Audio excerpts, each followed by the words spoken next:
Hello, Facebook family. Hello, YouTube family. We are live. We are live on both platforms, and I haven't actually done that for a while. So first things first, if you are here on the Facebook family, if anybody leaves you a comment or replies to your comments saying that they picked up on your energy, you have an amazing profile, they sent you a friend request and it didn't work, why don't you send it to them? You know, they have a message for you or anything like that. They're talking about Dr. blah, blah, blah, or, you know, just kind of love bombing you in the comments. Please be aware they are more than likely scammers. Okay, so please do not fall for any scams in the comment section. Okay, if you are here with us on Facebook. For those of you who are catching me on YouTube, or if you're on Facebook and follow me over there, I will do my best to put timestamps in the comments after for you. Okay. We are just here today because I'm super grateful. The YouTube channel has been picking up some momentum, and the page here on Facebook, I would not be surprised if we hit 10,000 followers by the time the weekend's out. It's been growing that kind of fast lately, and I just wanted to say thank you for all of the love and support, because that warms my soul and stuff, you know, like to see that I'm connecting with people and that people appreciate the connection. It's a beautiful experience for me as an individual, you know, who really just lives for the connection and helping others. So thank you to everybody who has been supporting me, the page, the channel. Like, you guys are amazing on another level. So we're going to be pulling some guidance cards for everyone who would like one. If for whatever reason I miss you in the comments, I apologize. I apologize in advance. I don't know if, you know, it's just a glitch in the matrix of Facebook or anything like that, or, you know, if it wasn't meant to be, it wasn't meant to be today, then you didn't need it, you know. So just take it for what it is. Any advice or guidance cards that come through for anyone, you could take them for yourself as well. So don't ever feel like because you didn't get a guidance card that you're not being divinely guided anyway, right? So you could take it, take these messages how they resonate for you. But this is just in case you needed some kind of guidance or advice. So the decks I'm using a combination deck, if you haven't noticed while I'm shuffling. The Power of Love cards by James Van Praagh, and the Super Attractor cards by Gabrielle Bernstein. So if you guys would like a guidance card, you can just let me know that you would like one, right? And that is giving me permission to respond to your energy, right, with whatever card Spirit would like to give you. So just let me know in the comments. I am going to give people some time to find the video and get notified and stuff like that. I know that tends to be an issue sometimes as well. Matter of fact, let me real quick light some Palo Santo while we wait. I've got my Palo Santo here. I might even pull an overall energy reading, to be completely honest. And if you guys want to ask for guidance cards after, that's totally fine too. We're just going to kind of let Spirit take it, right? Just kind of let Spirit take it. Ooh, special shout out and thank you to all of my YouTube members, my Pineapple Patrons, and my Divine Rebels, because they make my shit possible. without ads, right? They make it possible without ads. They support the channel and the messages that come through for everybody. So special thank you to all of them for keeping that energy exchange going. Let's see. Okay. Let's start here. Let's just get a collective energy. What's going on? Especially because, I was looking at the Facebook page and you can see where the algorithm is what it is. Because some of my posts will have like 1 like and other ones will have 28,000. So, the algorithm picks and chooses for sure. But what was really significant was a post on worthiness that came through and being able to attract what you are worthy of. And given, I'll say this, because there was at least 2 or 3 individuals in the comments on that post just kind of hawking on people and giving their advice and everything else, like to multiple different people, like unsolicited, unasked for advice. I would recommend to people like that to start your own page and give advice to the people who come up in your comments, and let me do that for the people who come up in mine. Right? Let me do that on my page, right? Hello, Tammy. How are you? Nice to see you. So yeah, just anybody who pops up in the comments after, like I said, just be aware of scammers, be aware of people who are imposing their energy on you. And if you really, do want to get personal into a reading or something with me, like my Etsy link and stuff like that is in the description. On Facebook, it's in the description, and on YouTube, it is also in the description. All right. So yeah, anybody who puts their energy on you and you haven't welcomed it in or accepted it yourself, take it for a grain of salt. Okay, I'm doing really well. I'm actually doing really well. I'm enjoying having my coffee. I woke up rather late this morning. I actually got like 9-10 hours of sleep, which was crazy. I didn't wake up until like 9 o'clock this morning, and usually I'm up by like 4 or 5 a.m. because of my regular like daytime work schedule. So waking up at 9 a.m. was like, oh my God, I slept. I seriously slept. But yeah, it was a really good feeling. So yeah, I woke up good. I had my coffee, spoke with my son for a little while, and was guided to go live just because I was so grateful. Like I looked at the numbers and I'm like, oh my God, because the page, it had been rather stable at around 7.6 8,000 people for the longest time. And then out of nowhere, we're like 20 people away from 10K. And I was just like, oh my God, that's so cool, right? That's so cool. Good morning, Meta. How are you?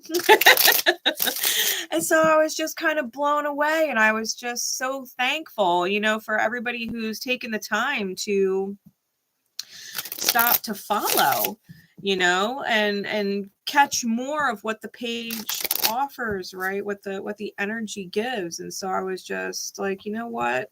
Like, let me see what happens. Yeah, we'll just go live and pull messages and cards for people. So if anybody wants messages or cards or anything like that, I'm going to do a quick tarot insight on what the energy is right now.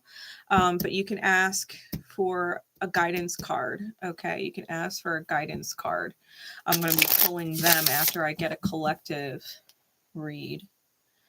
Yeah, Tammy, if you want a card, absolutely. All right, let me get a piece of paper. Y'all have to understand, I'm rocking a very nice turtleneck on the upper half of me. I got Care Bears on the bottom. So let me get a piece of paper so that I can make a proper list so that I don't miss anybody that actually asks for a reading and wants one.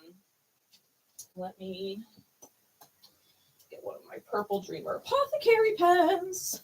Shout out to Dreamer Apothecary. Stephanie, I love you always. Okay. So we're going to do Tammy.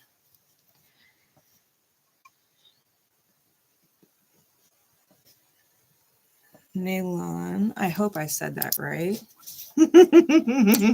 Comfort is king. It's the best. There's nothing more comfy than my Care Bear pajama pants right now. And it's still morning, so you know. All right, Miss Meta, you got it. Put Meta on the list as well. All right, so let's see. Hey, Christina, how you doing? Oh, I love that you're an Aqua. I've got an Aqua Jupiter. So me and Aquas, I absolutely love them. So let's see what is going on right now. Anybody else who would like a guidance card can feel free to put it in the comments and just let me know that, you know, you would like one. Let's see what's going on. All right.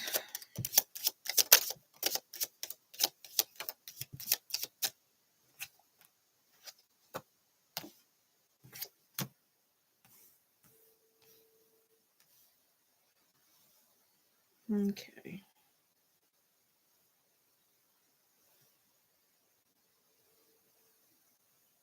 So in general, let's get some clarity on these. I feel like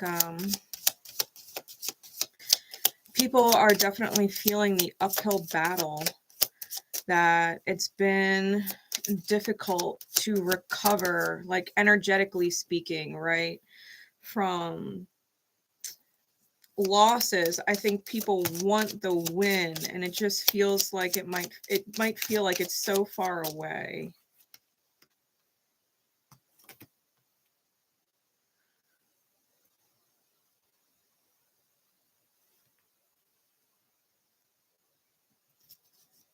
You know, people do take a lot of defeats along the way. And someone had mentioned it in the comments earlier on that worthiness post that, all right, Christina, I got you. I caught that.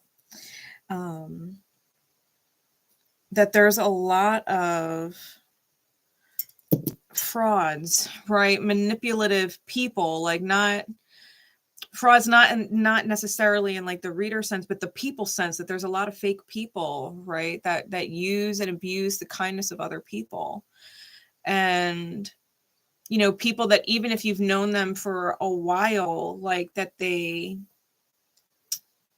change and become more self-interested, that they're no longer considering your energy, right, and how you feel as a person, because we're all human, like we all have feelings, you know what I mean? And so when people move into the space of self-interest with a complete lack of empathy on how their actions are being received from the soul of someone else, it really hurts, right? It really hurts to feel like you've cared about someone and invested your energy in someone, whether it was a lot or a little, and it was just used, right? It was just taken for granted or used. And so I feel like a lot of people are having a hard time bouncing back from the losses, right?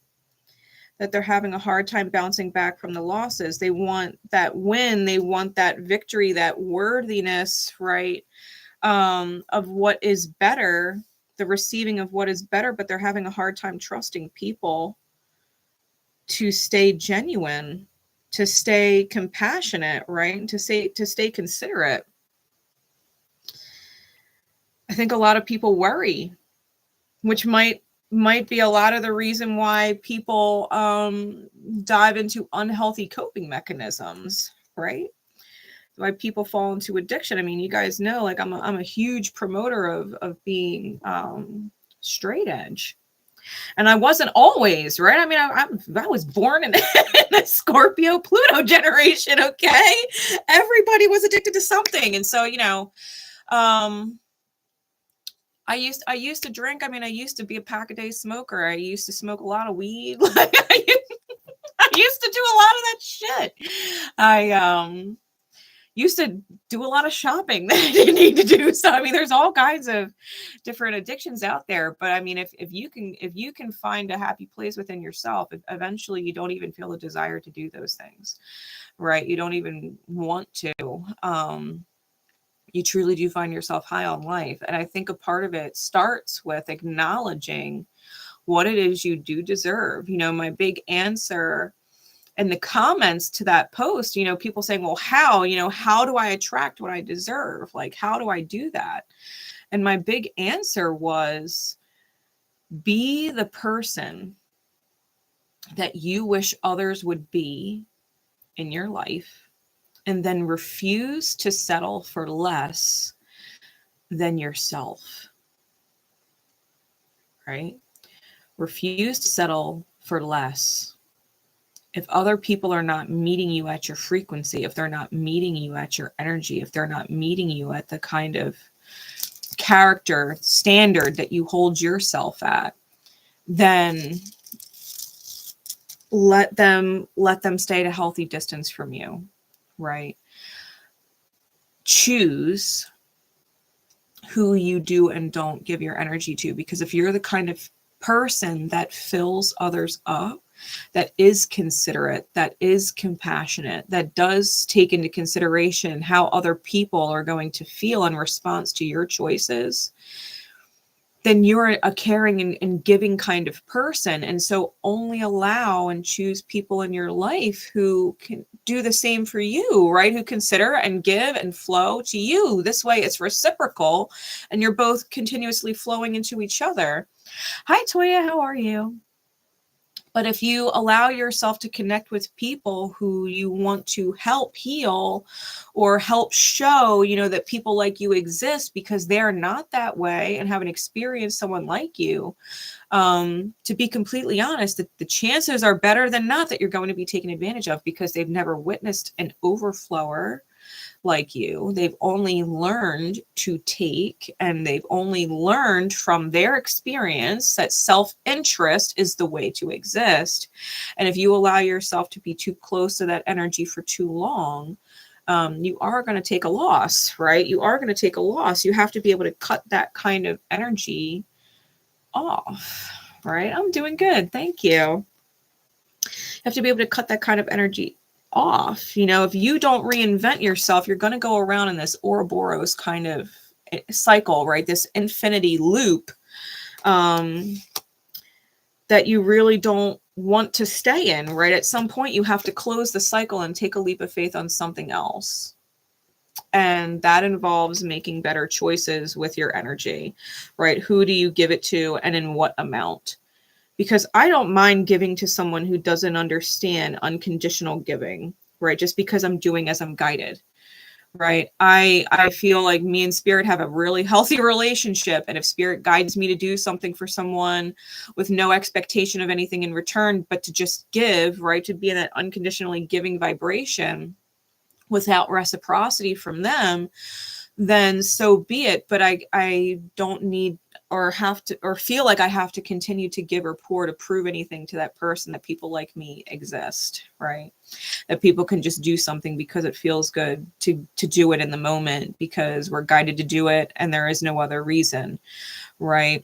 It doesn't have to be an ongoing process because then you get, you know, pulled into these cycles of energy vampirism with people, which I was actually talking to my son about this morning, right? Energy vampirism. When we get red flags or pings that something is going to end and we ignore it, right? Or we hold faith or cross fingers that it's, you know, maybe it'll get better. Maybe it'll get better. Maybe it'll get better. And it just continuously gets worse. Like we probably should have acknowledged the first time that we negated a red flag or a sign and simply started to cut back or cut off completely the energy that we were putting into a situation, because our energy is the one flowing out, hoping that it gets better, where the other person whose energy is slowly falling off and falling away is not in the same space, right? They're not hoping that it gets better. They're already hoping that they don't have to do more or give more or whatever it is, right? And they're just taking energy instead of giving it. So, you know, allow yourself to claim your peace and reclaim your energy and stop giving when you're not being called to give and you're just afraid that your energy is not being seen or valued. Okay, we have to be able to discern that difference when we start giving, just because we're afraid that what we've already given has not been seen or valued. It doesn't matter if they've seen it or valued it. It only matters that you were guided to give it when you were guided to give it and it felt good to give it. And you no longer are guided to give it because it doesn't feel good to keep giving it. Right? Spirit's not going to ask you to do things that result in you not feeling good. Right? So do what you are capable of doing that feels good for you. And if it no longer feels good, then stop. Right? Then stop. Let go of the addiction to a storyline of pain and consistent lack of value. Right? Acknowledge your own value. Value your energy. Right? So, all right, Toy, I got you. I'll put you on the list.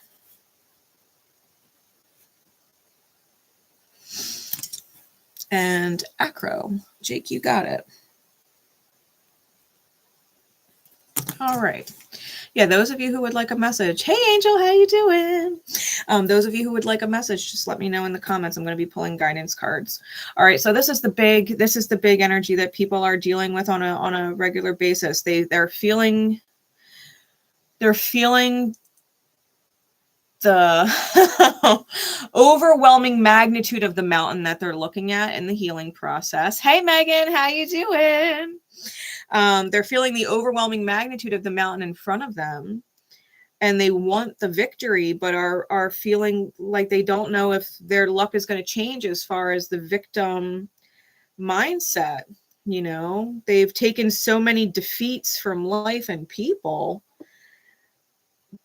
that they don't recognize their own potential in being able to shift and getting out of these cycles. And it really is a matter of taking a leap of faith on your value and letting go of the people who are not seeing your value, right? If someone is energetically blind to your worth, you cannot make them see. You are human, right? You cannot give sight to the blind. The divine is capable of miracles and doing that. So let the divine, let the universe, let life teach them and give them vision to see what they can't see. It is not your job to be more than just human, right? You focus on your own vision and seeing your own worth and looking in the mirror and loving who you see and the person that you put out into the world, right? That's what matters, that you see the person in the mirror and love who you see, right? If you look in the mirror and you look tired and you feel drained and you don't love who you're looking at, it's probably because you're giving your energy to people who don't value you. You're giving your energy to people who drain and take your energy but don't fill you back up, right? Hi, Morelli. I hope I said that right. And you need to really set healthy boundaries and allow yourself to connect with more people that fill you as opposed to just take from you, right? You always do as you're guided and what feels good. All right, Morelli, I got you. And if I am pronouncing your name wrong, I apologize. If you want to phonetically spell it out, I would appreciate it. If I am in fact incorrect. All right. I most certainly cannot pronounce your last name. I'm not going to butcher it. I'm not going to butcher it. But all right. So we've got the main energy out there. Let's pull some guidance cards. Okay. And again, and I'll probably repeat it throughout. If anybody, especially on Facebook, oh, good. Good. If anybody, especially on Facebook in the comments, is telling you that they're picking up on your energy, they try sending you a friend request, it didn't work. They're talking about that, or what's their name, and they're giving you WhatsApp numbers, or they're telling you to send them a friend request, or your profile is awesome and beautiful and they would love to connect with you. They're probably scammers. Okay. So please do not get scammed throughout the live or after. If people are putting things in the comments and replying to your comments, you know, talking about your energy and messaging them or friend requesting them, they do their best, but they don't win here. Okay. We don't play that game here. And if you would be so kind, if you do get someone like that in the comments, right, replying to you, just simply tag me, right, Miss of Magic Rising, under your comment so that I can see who they are, and I will block them and their future profiles from the page so that they cannot continue to try and take from people, okay, here on my page. I strongly disapprove. So, Tammy, we're going to start with you. You are the first, then Meta, then Christina, then Toya, then Acro Jake, and then Marelli. All right.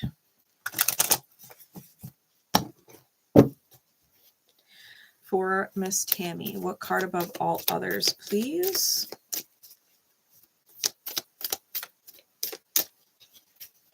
What card above all others?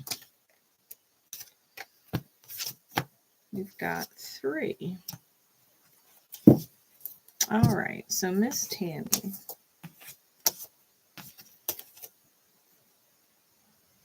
These are the cards. I will hold them up on YouTube as well. This way you guys can go back and catch them if one or the other decides to fail in the replay.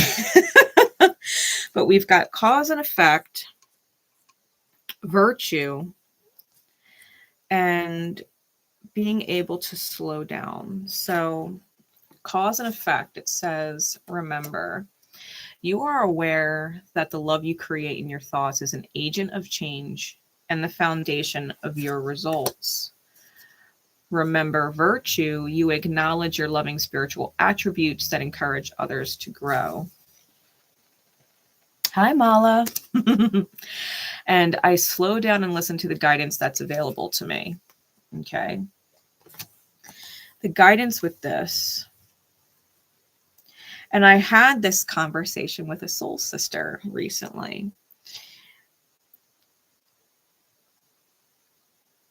Acknowledge the power of your third eye and visualization. When we visualize or see worst case scenarios, right? When we have a horrible feeling, this is going to happen, that's going to happen. If I say this, this is what's going to transpire. If I do that, they're going to do this, right? And we start to see all of these worst case scenarios. We act with those visions in mind, right? We will take actions or choose things while those visions are active. If we can take the time to slow down, right? If we can slow down, you can actually choose to visualize something better and say, no, I'm not going to buy into that lower energy vision, right? I'm not going to give into the fear or the anxiety or the doubt or the worry or the fill in the blank, whatever. I'm going to picture the best possible outcome and choose actions while that vision is present in my mind. Because no matter what transpires after, no matter how someone else reacts, no matter if they storm out, blow up, cut you off, whatever, it doesn't matter.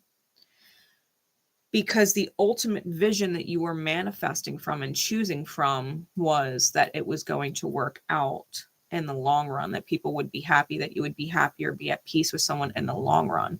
And sometimes it takes people walking away. It takes things blowing up. It takes certain things being said from a place of love as opposed to a place of fear or worry that actually creates the significant change. You know, in a couple days or a couple weeks or a couple years, right? Someone might come back around and say, you know what? I never really forgot what you said, you know, and it changed me over time, you know, and people have done it with me, you know what I mean? I've held the best possible vision, the best possible outcome. People have gotten wildly upset at the truth that I spoke. And then a couple years down the line, they're like, you know, I never forgot what you said. And I end up with an apology or some kind of acknowledgement in my inbox or my texts, you know what I mean? So always, and people heal, right? Allow yourself to hold the best possible vision, that you have that spiritual, that loving spiritual attribute that others might not yet have, but that you being in their experience, in the energy that you are, creates the long-term difference, right? That your energy ripples, whether you see how that's transpiring or not, right? The universe works in amazing ways. And when we allow ourselves to align with that high energy for others, even in their low energy, because to be completely honest, if you're in high energy and someone's in low energy, like attracts like, it's universal law. If you and someone else are misaligned, they're going to move in a different direction, right? Until they reach or meet you at your vibration. So it's really important, right? It's really important, cause and effect, to be aware that your thoughts are the change agent. Your thoughts are the foundation of your result, or are the foundation of the results that you receive, right? So if you are consistently holding a vision of your worth and a vision of gratitude for who you are, and the perspective that you hold, and the fact that the universe is with you always in your favor, no matter what energy alignment you're in, you're going to be encouraging other people to grow, right? You can show them a different way. And that's probably the most important gift that we can give each other, human to human, right? Being a part of this collective humanity. Allow yourself to slow down. And instead of being reactive, right, choose to take a minute so that you can respond instead, right? When we start reacting, we're allowing someone else's energy to dictate our feelings and our thoughts. And we lose sight of the fact that we're actually in control of that. That no one else's actions or words can change the reality of it, right? Like, for example, and this is an example, because I was also having this conversation with my son the other day, right? If someone, because he had said something to someone that triggered the shit out of them and they got upset. He told them that they were acting like a child. Now, mind you, he's 16 going to be 17, and he was talking to a grown-ass adult. And he told the adult that they were literally acting like a child. Like, it's just a game. You don't have to act like that. You're acting like a child. And the adult got pissed off and said, like, how dare you talk to me like that? Blah, blah, blah, blah, blah. Like, I'm not a child. Got all kinds of defensive. So when my son was explaining to me why he said what he said, because he's rarely ever wrong, I was like, no, what you said was warranted, right? What you say, he really was. It was very childish, right? And I said, I'll put it into perspective for you. Like, I know I am not a whore, right? So if someone were to call me a whore, it would not bother me at all. Like, you don't know me. I know I'm not. It's not going to bother me at all. Now, if I was literally acting and behaving like a whore and someone called me a whore and I got all kinds of defensive, I'm not this, I'm not that, blah, blah, blah, blah, blah. It's because a part of me on some level knows it's true. I'm acting in an unbecoming way that is just accurately described as a whore, right? So if you're having conversations with people and you're being honest, not malicious, if it's not true, like, people are not going to react to what's not true. The guy reacted, right? The adult reacted because they were literally behaving like a child and they were being called on it. If the guy knew he was literally not acting like a child, it wouldn't have bothered him at all. Like, someone could tell me I'm stupid, right? They could be like, Grace, you're so fucking stupid. Like, you didn't graduate college and blah, blah, blah. You're so stupid, but I know I'm not stupid. I know I'm an intelligent person, right? Just because I don't have a college degree does not make me unintelligent. I'm probably more intelligent than most. So if someone were to call me stupid, I'm not going to react. I'm not going to be upset. I'd be like, all right, you don't know me, but I know me. Right. And I'm not stupid. Now, if I was uneducated and I was making that blatantly clear to other people and coming off like I know more than I know, and someone was like, dude, you're so stupid. Like, and I got triggered. It's because a part of me knows it's true. A part of me knows that I am not educated and I am coming off like I'm more intelligent than I am. Right. And I got triggered. So mind the reality, right?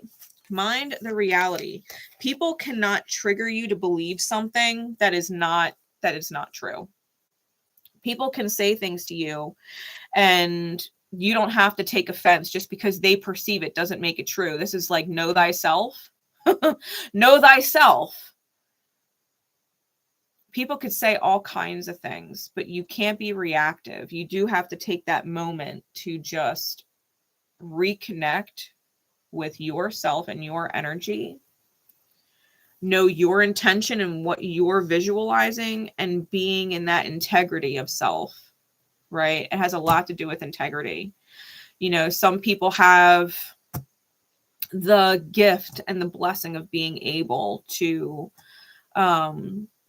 do certain things that others are not, or at least have not had the opportunity to do yet, including healing. And we have to allow people the opportunities to grow. And we can only do that by taking every opportunity that we can have available to grow, right? And that's okay. If they're right and we know we're not perfect and we could forgive the self for our imperfections, then what's the problem? Right? Then what's the problem? If we know we're not, because perfect doesn't even exist, right? Perfect doesn't even truly exist. Everybody is perfectly imperfect and continuously healing to a different version of that is in the highest good of all, right? Who I was 10 years ago was not perfect. Who I am today is not perfect. And who I'll be 10 years from now is not perfect. I'm just meant to be exactly who I am in the moment for whoever needs me in that moment to the best of my ability, right? I can't be more than what I am until I am divinely meant to be more. You know, like 10 years ago, I was a pack-a-day smoker and a pothead. Like, 10 years ago, I was, 10 years later, I'm not, 10 years from now, who knows where I'll be? I doubt I'll be a pack-a-day smoker and a pothead, but there's different facets of myself. Like right now, maybe I'm living to the best of my ability and my means financially. Maybe 10 years from now, I'll be 100 times better off. Who knows what it is that is perfect. It's just a matter of reinvention, right? Self-reinvention and self-acceptance for wherever you are in the greater scheme of things. Like, I'm not going to sit around and be upset because I'm not someone else's idea of perfect. Like, okay, so you would be more perfect if you had a college degree, Grace. Okay. Well, I mean, I'm not upset that I don't right now. I would love to have one eventually, but if it bothers you, like, this is my other thing. If it's a problem and you think it's a problem, fix it. Right? It's no different. Like, if the trash is full and it's bothering you that the trash is full and it's not bothering anybody else that they would take it out, but it's bothering you, then take the trash out. Right? If it bothers you that I would be so perfect if I had a college education, well, then pay for my college education or shut the fuck up. Like, shut up. Shut up. Go find someone else that has a college education. Then I guess I'm not your idea of perfect. Like, if you have a problem with it, fix it. Right? Like, don't rag on me about it. Like, you have this problem and you need to fix it. Be like, bitch, it wasn't I don't have a problem with it. Like, you have a problem with it. Maybe you should fix it. Like, if you want me to be quote unquote perfect for you, like, fix it. Leave me the fuck alone. Like, it's not my problem. It's not my problem, right? It's not my problem. I'm living my best life, So if you're not living your best life and are having a hard time finding a perfect person, maybe you should just accept imperfections, right? Not everybody is quote unquote perfect. It's a vibe, right? It's a vibe. We vibe to who we're meant to vibe to, and we vibe out of the experience of people we're not meant to experience anymore, Like, I've loved people in this life that totally vibed out of my experience because they had this idea of what perfect was, and they loved pointing the finger at other people and pointing out their imperfections, but wouldn't look in the mirror and accept that they had them themselves. You know, it's really hard to relate to people who think that they're perfect and everybody else needs to get fixed. Like, honey, it doesn't work that way. It doesn't work that way. We all have room to grow, or we wouldn't be alive. We're all here because we're growing in some capacity, learning in some capacity. If we had nothing to learn and we were truly perfect, we would not be here. This earth realm is a school for the soul, you know. If we didn't have something to learn in soul, we would not be here. We are getting educated. We are getting educated in soul. So, you know, someone wants to tell me that they're perfect and have no room to improve. Well, I would say that they're humbly mistaken. They're humbly mistaken. There's no one perfect here, right? There's no one perfect here. Everybody's learning something, right? Everybody is learning something. So, Tammy, that is the best advice that I've got for you. We're going to move forward to meta now. We're going to move forward to meta now. So, Spirit, please.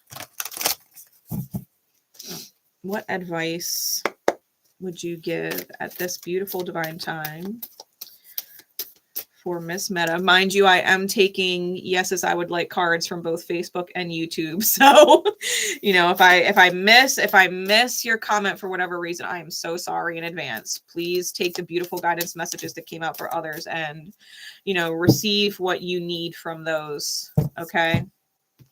Miss Meta. We've got cooperations. Let me hold this up for Facebook and hold this up for YouTube. Cooperation, right? Remember, in your quest to manifest the energy of love, you realize that every person and experience has value. Mala, I got you. I'll put you on the list. Okay.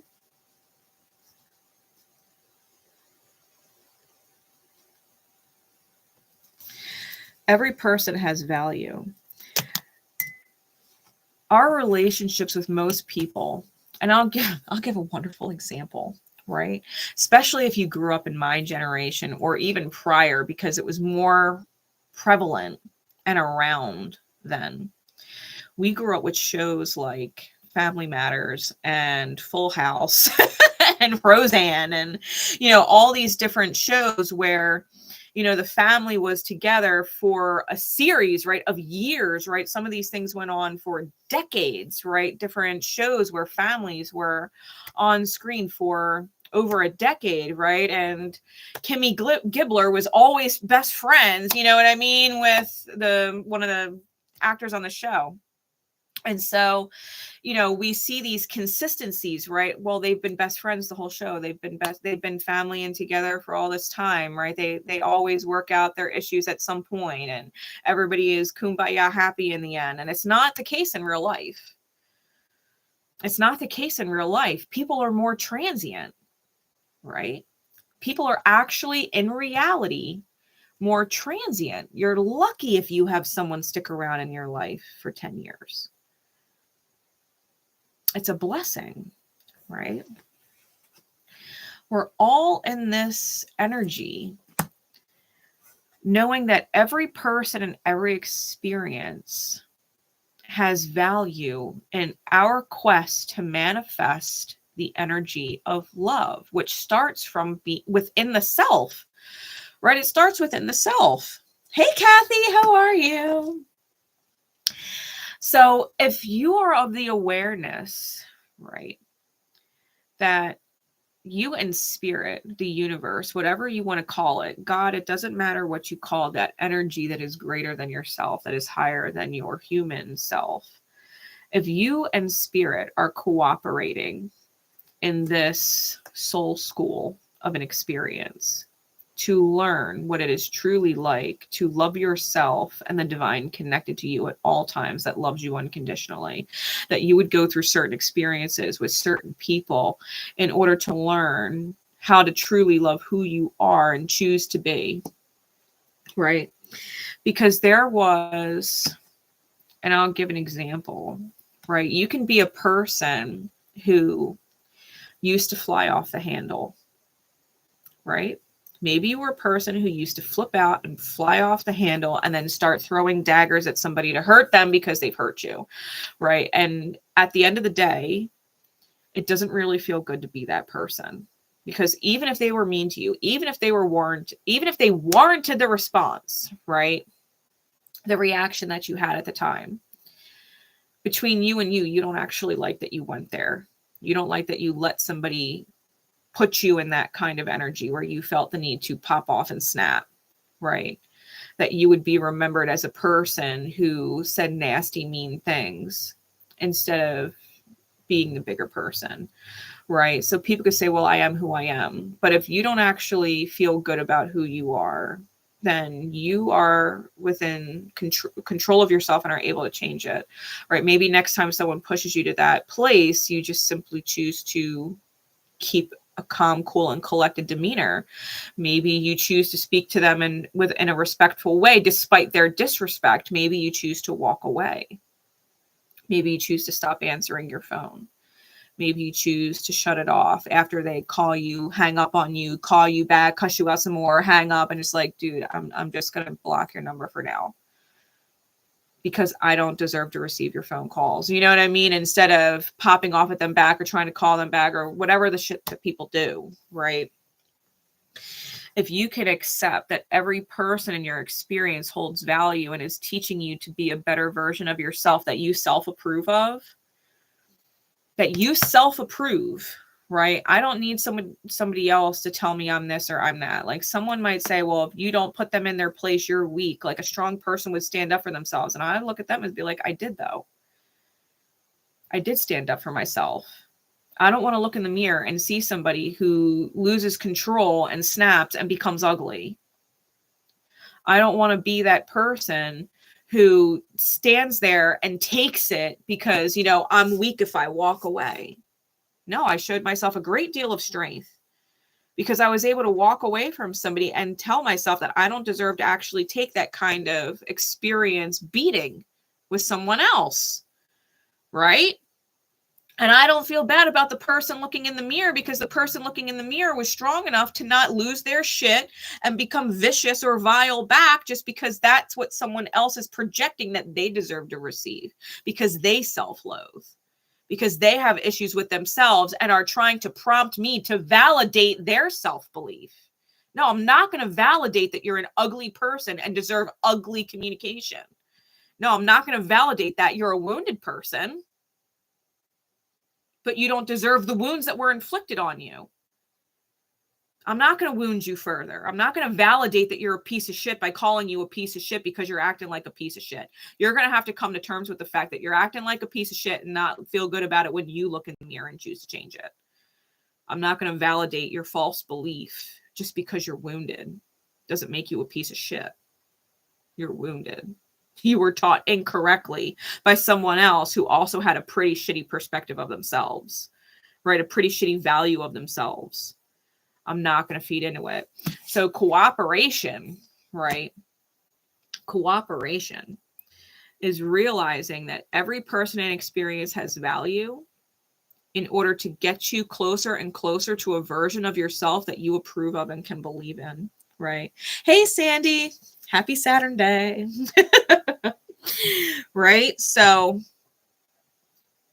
this life, we're really learning to love the reflection, not just the literal reflection in a mirror, right? When we look at ourselves in the mirror and love who we see, despite whatever appearance we actually have, right? It's not just about loving our literal reflection, the person looking back at us, that we could smile at that person and say, I love you, but the reflection in our outer experience, because everything going on in our experience in the outer reflects a part of us that is being pulled up to heal. You know, I was talking about Aries last night with someone. I was having a great conversation with someone last night. And I brought up Aries and the fact that Aries is actually more massive than Pluto. It holds more mass than Pluto. And so Pluto being a transformation agent, Aries being a goddess of discord, doesn't actually create discord. She dredges up what is already in disharmony within the self and brings it up to the surface. So beings that's a part of our unconscious, right? It's in the Kuiper belt. It's a part of our unconscious. We manifest people in our reality to bring up the discord so that we can see it.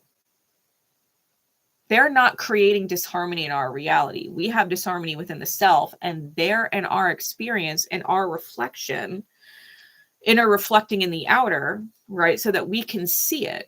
So if every person and experience holds value, what energy were they bringing up within the self that I can shift in order to love my reflection, the experience that I'm receiving from the outer more? Where do I hold a healthy boundary, right? Where can I say, you know, I'm only willing to give this much of my energy and no more, right? That I'm not willing to be drained. Maureen, I got you. So when you are cooperating with the divine, you're looking at the experience you're having, allowing yourself to reflect on it from an inner state. Why would that show up in my experience? Right? If someone lied to me, how am I lying to myself? When did the first lie happen? What red flag did I negate? That maybe now they're lying to me because they don't want to hurt my feelings, which is only hurting my feelings because they're lying to me. Right? How am I lying to myself? How am I putting importance on this person that's maybe not there? Maybe they're not that important, right? Maybe I do want company and I'm making them super important because they give me company, but they're showing me that they don't actually want to be my company. So how can I be my own best company, right? How can I not be as dependent on other people to fill that void and fill it myself, right? Being able to look at the reality of something, saying, okay, where is that coming from in here, right? If someone's lying to me, how am I lying to myself? If someone is using me, right? If someone is taking me for granted, how am I taking my higher self or my spirit for granted that it would be there even when I choose against it? Because it's always in relationship between you and your higher self. Everything in this life is between you and the divine, you and your higher self, you and the universe, you and spirit. That's the only reason why you're here. Because your soul is here, right? Your soul is a part of the divine that's here.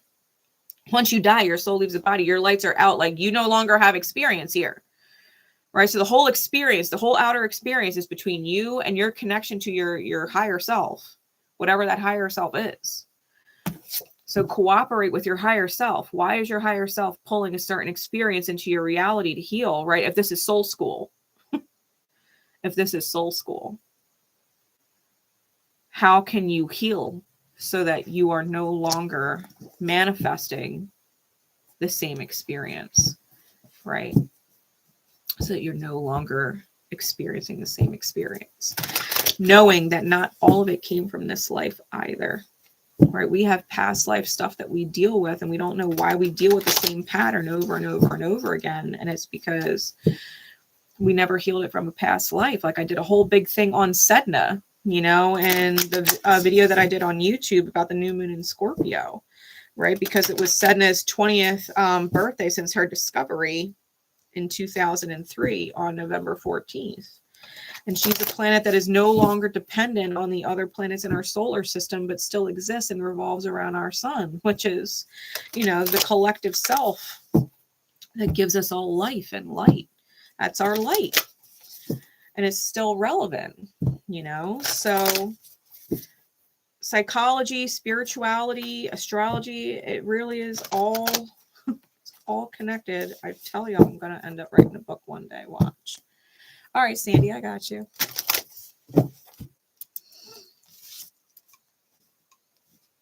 But yeah, really remember that it's not so much about other people as you think. That other people are present to show you a facet of yourself that you've forgotten. For better or for worse, good or bad, they're showing you a facet that you forgot about yourself, right? A wisdom that you forgot about yourself. So like even everybody connecting with me here today, like you've literally manifested me in your presence to remind you of a facet of yourself, that trust in your spirit, trust in your divinity, trust that you're not crazy, right? Trust that you're not wounded, you're not broken, you're just healing and learning, right? There's a part of you that intrinsically knows that, and that's why you've connected with me. You might have somebody else in your life who's a real fucking asshole, which I would ask you, why? What part of you is being an asshole to you accepting this person in your reality? Like, if you would describe them as an asshole and they're in your life, why are you being an asshole to yourself and accepting that they have to be a part of your life when they fucking don't? When they don't, you know? Everybody in this experience is a facet of yourself, reflecting from your inner state for you to learn from and heal from, right? For better or worse, they are a part of you that exists. So I hope that helps, right? That was guidance for Miss Meta and everybody else who would resonate to it, right? Who needed that reminder. All right, Miss Christina. So Miss Christina is next. I'm shuffling and this card pops up, right? The universe has big plans for me and it's time to claim them. Miss Christina. Show it to Facebook. Show it to YouTube.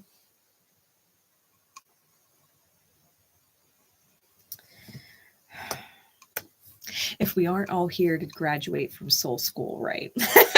The universe has big plans. The universe has big plans for you. And sometimes we just have to accept the idea of more, right? Then there is more to life than whatever cycles we're in. There is more to life than this, right? There is more to life than the story that we've written and continue to write. If you recognize the fact that you are the author of your life and you choose the story, right? Because you choose your behavior. You choose your actions. You choose what you invest in, who you invest in, how you invest in it, right? To what extent? If you can accept that you have big plans for yourself and that those big plans on some level at some point in time require shift, right? That at some point you would have to allow shift to take place. You can actually experience your big plans, right? Whatever those beautifully big plans are. Big is different for everybody, right? Big is different for everybody. Maybe you have this big plan to live happily ever after. Maybe you have a big plan to be worldwide renowned, you know? Everybody's big is different. But in order to receive it, if you have not received it yet, then that means there is some shift that needs to be allowed and accepted in order to receive it, right? Because we receive in the outer experience what our alignment is within the self. Allow yourself to receive your best and most beautiful plans, your highest vision, right? And this is what I was saying to, who was I saying to? It might have been my Divine Rebels. It might have just been on my YouTube channel in general lately. If you're not on my YouTube channel, I am live there more often than I am here, only because Facebook gives issues sometimes afterwards, right? Which is why I'm always putting like, I own the rights to this content. Like all the sounds in the background are natural in my environment, because Facebook is such a algorithm, and it chooses to silence out certain things where YouTube won't do that. YouTube will not accuse me of stealing somebody else's content when I'm just sitting here talking like this with nothing else going on and saying you stole content and silence me. Facebook does that. Okay, that's why I'm on YouTube more often. So if you are not subscribed to my YouTube channel and enjoy the fact that I'm live and doing messages like this or other messages in general, then take the time to hop over to YouTube. I'm Myths of Magic Rising on YouTube too.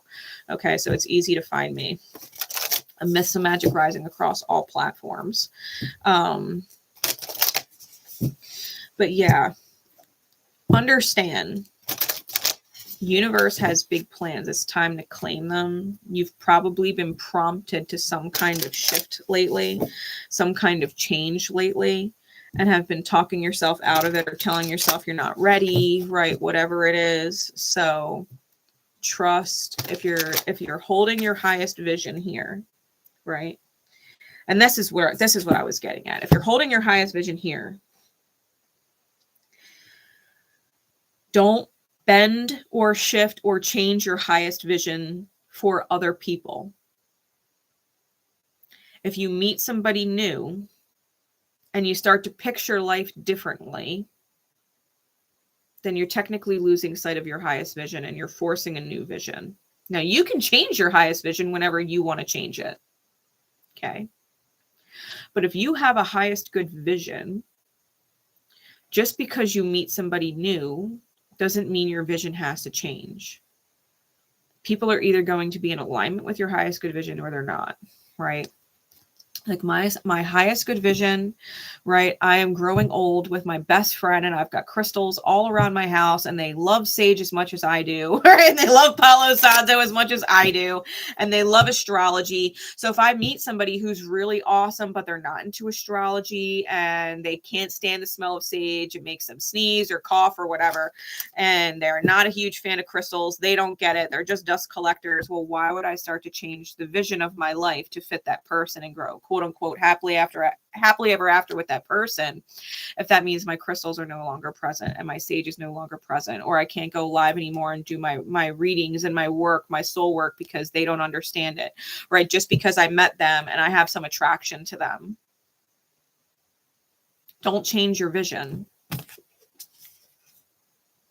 Allow others to fit seamlessly into the vision that you're holding, your highest good vision. Allow others to fit into it, but don't change it to fit them. Hold a solid vision that is unchanging, unwavering, because that is the fastest way to achieve it. If you keep changing your vision, right, to fit this person or fit that person or fit this idea or fit that idea, right, and you keep changing your vision, how are you ever going to manifest anything? Your vision keeps changing. Spirit's like, you change your vision so much, I can't manifest anything. As fast as I try and manifest it, you change it. And that's how we stagnate. How nothing changes. You have to allow yourself to hold a vision and then let yourself achieve that vision and allow people to come in to help you manifest that vision, right? So that you can actually experience the big plan that you have for yourself. How can you experience the big plan that your spirit has for you if you don't even know what it is, because it's constantly changing? Right? Right? Like if I were to say, oh, well, I'm just gonna live my life and be single and be successful and focus on my career and not have anybody in my life. Okay. Then that vision of me single and being successful is that vision I have to hold. And no matter who comes in my life, I can't change that vision and say, well, maybe they'll be my partner. That's a totally different vision, right? If I want to envision being successful and having a partner who's in alignment with me, well, then I can't push people away who are manifesting into my experience and saying, no, it's this, it's that, unless I really don't feel guided to them, right? I have to allow them to teach me through experience, but never change my vision of being successful the way that I see it, right? There's different facets to the vision. So whatever your big plan is, right? Look at the eye on the card. Whatever your big plan is, and your third eye, allow yourself to hold the vision. Allow yourself to hold the vision. Don't compromise the vision. If you're happy and smiling in the vision, don't keep people around that take that smile off of your face. Don't hang around people that continuously make you cry or make you feel like shit being around them, allowing them to project their own hurt at you, right? If you have a vision where you're smiling and happy and at peace, anybody who doesn't bring those feelings to you is not in alignment with it. They might be later, but they're not now, right? You know, like you have to be aware, like the present moment is the present moment, and people are either in alignment with your highest vision or they're not. And you can't force anybody to fit. You just have to hold it and allow it to happen seamlessly, right? Miss Christina knows who would resonate to it. All right, Miss Toya. Miss Toya Lewis. Okay. All right, Anne Marie, I got you. Like I said, if I miss your comment, guys, then forgive me. I'm doing my best not to between the two platforms. I'm doing my best not to miss anybody. And you will be able to catch a replay. I will have timestamps on YouTube. All right. I will have timestamps in the comments on YouTube. So definitely make sure if you're not subscribed over there to pop over to YouTube if you want to go back and re-listen to your guidance message. I'll have it timestamped on YouTube. All right. So Miss Toya.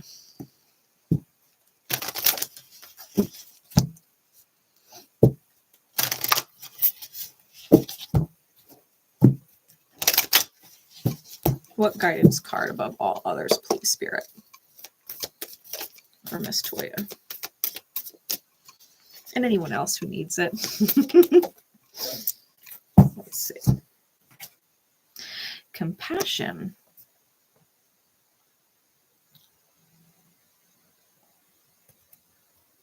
Remember compassion. That you demonstrate the language of the heart by actively sharing and living love. Compassion.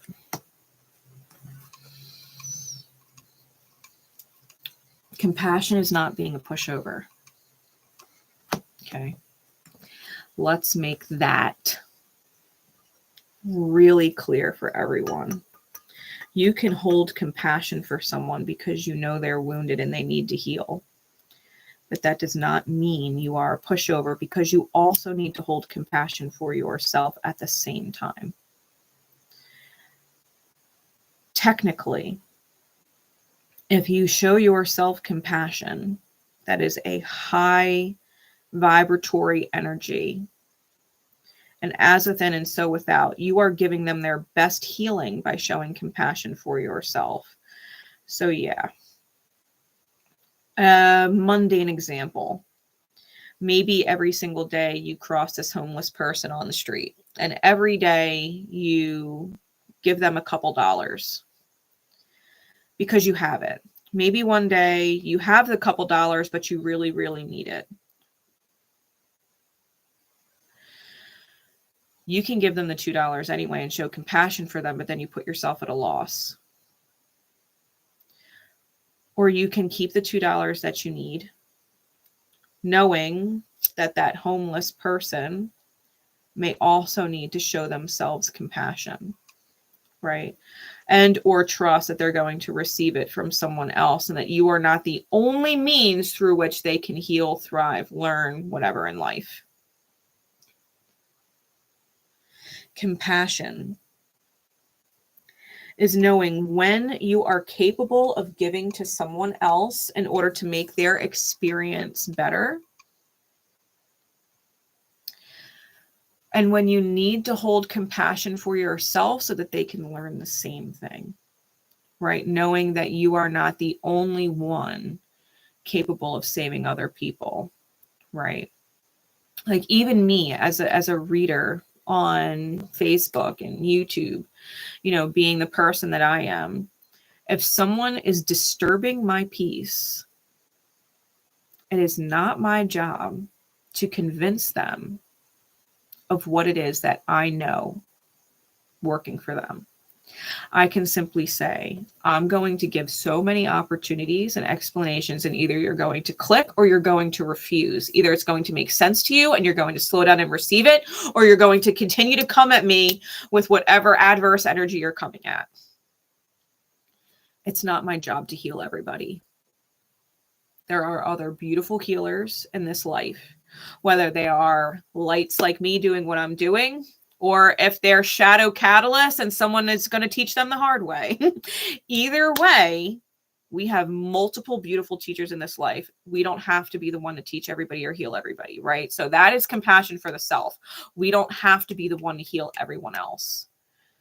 Just because we see it, just because we see what, if they only understood this, if they only did this, if they only perceived it this way, they would be so much better. If I just convince them, right? If I just teach them and show them to my detriment, maybe they'll get it. No, you don't have to do anything to your detriment.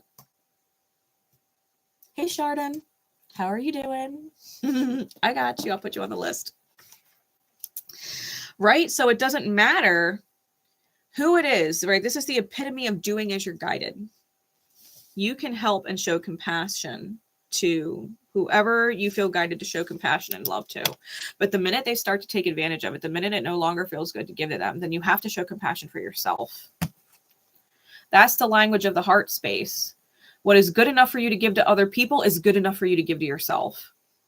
And sometimes we have to know when that is, right? Like, God bless my mother. God bless my mother. She's not in my life, though. I'm holding compassion for myself. You know what I mean? Like, I don't wish anybody any ill, but I accept that it is not my job to teach or heal my mother, right? It is only my job to heal myself. My big quote, right? My big quote is, if everyone in the world just focused on healing themselves, the whole world would be healed. Think about that. Everybody is so concerned with healing other people, convincing them of their perspective, convincing them of their whatever, that they're not focusing on healing themselves, and we're all a mess. If everybody just focused on healing themselves, the whole world would be healed. Yeah. So continue to hold beautiful compassion for yourself. Remember to speak that love language to yourself when it's time to stop holding compassion for others, because it would be a detriment for you to continue to do that. Show that compassion to yourself, and you're going to teach other people. You are going to teach other people that where they fail to hold compassion for themselves because they're pushing good people away. Think about that. People who partake in negative behavior, adverse behavior, ignorant behavior, right? Ignorant behavior, spiritually ignorant. That they would think that it's okay to be an asshole to someone that genuinely loves them and wants to help them, that they can continue to push it away. They're not holding compassion for themselves, because holding compassion for themselves would be allowing the beautiful love and guidance to come in and be received, right? That they would hold gratitude for it. They're not holding compassion for themselves, right? They're not holding gratitude that someone is in their life doing the best they can to help them in some way, right? They have to show compassion for themselves and be a better person. They have to be a better person, because the person that they are is pushing someone good away. It's like someone who's constantly cheating. Like, you're cheating on a good person who actually loves you. Maybe you should show compassion for yourself and stop cheating on people that love you, because you lose them. When you partake in that behavior and you're not showing compassion for yourself, you're losing a good person for someone who doesn't give a shit about you. Because the person willingly being a cheatee doesn't love you. They don't even love themselves. Why would someone who loves themselves be a cheatee? Why would they put themselves in that position? They're not holding compassion for themselves, right? Someone who has no compassion for themselves will push away people who hold compassion for them. They have to learn to have compassion for themselves. They deserve someone who loves them and cares about them. They should probably choose behavior that allows that individual who loves them and cares about them to stick around. Creates healthy dynamics, right? So, yeah, hold compassion for yourself. Don't take shit from people. Don't take shit energy from people. They can learn to love them damn selves, just the way like you're loving yourself, right? You don't deserve any shitty treatment from anybody. I don't care who they are or what label they hold. I don't care if they're your partner. I don't care if they're your mother. I don't care if they're your brother. I don't care who the fuck they are. They treat you like shit, talk to you like shit. You hold compassion for yourself and find some healthy boundaries, right? If it's a boss at work, you find yourself another job. You start going on Indeed and finding that shit to apply somewhere else, right? Because you don't deserve to be treated like that. You don't deserve to be treated like that, right? Compassion for others, but also compassion for the self. Like another example would be like maybe your boss really needs you to work the overtime. They need it. The business this, the business that. But if you're wearing yourself out, you're running yourself into the ground, your relationships with your kids or your friends or your family is falling to the wayside because you're holding so much compassion for your boss. You might need to tell your boss like, hey, I'm here as often as I can be, but I really need this time off. It's personal. I need the time off. I can't do the overtime this week. I could do it next week, but I need it this week. I need that time for me, right? Show yourself compassion. And if your boss says, I don't care what you need, I need you here. What they need, truly, is for you not to find another job, a job that respects your time and your life outside of the job, right? They really need to start respecting the fact that they have room to improve and it's not your job to fill the gap, right? You don't have to sacrifice healthy relationships with people that love you because someone else has needs and isn't doing a better job of filling it. You know, compassion for the self. We can hold compassion for others, but not to our own detriment, right? Good, I'm glad. All right. 𝘗𝘗𝘗𝗕𝗥𝗏. What guidance, please, Spirit?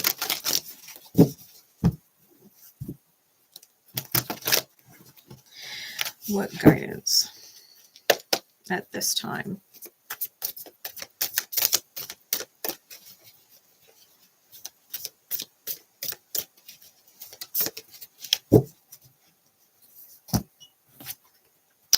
Respect. Hold it up for Facebook. Hi, Lori. How are you? And hold up for YouTube. Remember respect. Remember you value everyone's unique perspective on the path to love. Okay. Everybody has a point of view, right? Everybody has a perspective.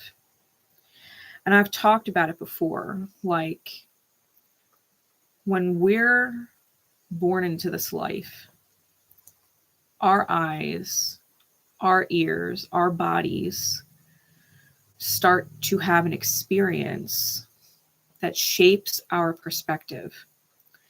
And our perspective is different and unique from everyone else. My experience was completely different than my sister's. I grew up, right? And I'm going to give you an example, so bear with. I grew up in a household where my mother was not psychologically well. She favored my sister. And it didn't matter what my sister did. I got in trouble for it. Period. Because my mother had such an adverse connection to me. And maybe it was because I looked like my father. Maybe it was because I was named after his mother, who she couldn't fucking stand. Who knows? My sister never got punished and locked in her room. I did. Right? My sister never had my mother come in and stomp on her ribs. I did. My sister never had my mother underhandedly steal her car. Mine did. My sister never had my mother take thousands of dollars off of her and then throw her out. I did. Right? So my perspective and my sister's perspective, even though we grew up in the same house with the same parents in the same neighborhood and went to the same school, had very different experiences. My perspective on life was formed differently than my sister's. So when we look at our parents, right? Our parents grew up with eyes and ears and a physical body that experienced things differently than we do, right? Maybe our parents grew up in a time where life was really hard financially. You had to work your fucking ass off to make money, right? You had to do all kinds of things, work hard, blah, blah, blah, earn a living, be a provider, be a protector, be a nurturer, be a stay-at-home mom, right? They had certain ideas that were taught to them throughout their life to become who they are. They are not you, though. Their perspective is valuable to keep in mind, but it is not necessarily the way for you, right? I was taught growing up that I had to get good grades in school, go to college, get an education, get a degree, find a good paying job, to support my life, or I would fail. I never ended up graduating college, thanks to my mom. I went twice. That woman, right? But I ended up being able to provide for my life and do what I love without a college degree, right? I'm 20 years educated in astrology, even more experience reading tarot and different oracle, right? I'm an intuitive. So a part of my life and purpose never involved in education. If there's a higher calling beyond that, I'm sure the means to whatever I would need would manifest itself in order for me to do it, right? Everybody's perspective is unique. So just because, and I'll say this, because my mom used to tell me I was crazy, and she used to get wildly offended if you called her crazy. But just because someone says it's so, because they learned that certain things are crazy to them, right? Unacceptable and crazy to them, it doesn't actually mean you're crazy. Like, I could tell someone that I've been seeing auras since I was 6. They would be like, that's crazy. People don't glow. You're crazy. You see things that aren't there. That's your perspective, right? That's their perspective. It doesn't make it true for you, though. Everybody has a unique perspective on the path to love, right? We're talking about this school of soul, right? Loving the self. If we can remember that everybody is a teacher, a part of us in the outer that's helping us heal within, if we can accept that there's a part of us that feels crazy, right? But we know the divine would not have us be any other way. We're just fine-tuning ourselves, right? Regaining a sense of control over our energy from this life and past lives and things that we remember and don't remember.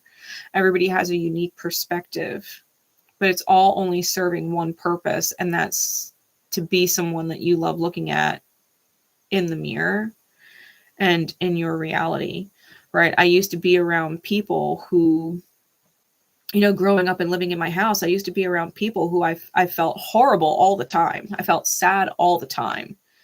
And now I don't have anybody in my life who puts those feelings on me. Why?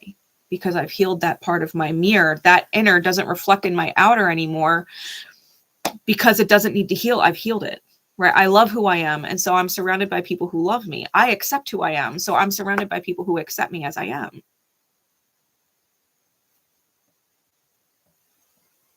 And that's the whole purpose of life, right? Everybody has a perspective because of their experience, their personal healings, why they're here in this soul school. But why you're here in this soul school and why they are two different reasons. right? It's like someone being a finance major and someone being a psychology major and someone being a math major. Like, we're all here for different reasons. And someone who's a quote unquote finance major can teach a psych major all they want about finances. It's not, and the importance of finances, but it's not the actual reason why that person majoring in psychology is here. Right? It's not actually going to benefit them the same. It's not that they didn't have those conversations for no reason. It's important to keep control of your finances, but it's not the reason why you're here, you know? So respect everyone's perspective on the path to loving yourself. Take note of it, but remember that why you are here is different than why they are here. Okay. Trust your own path and purpose.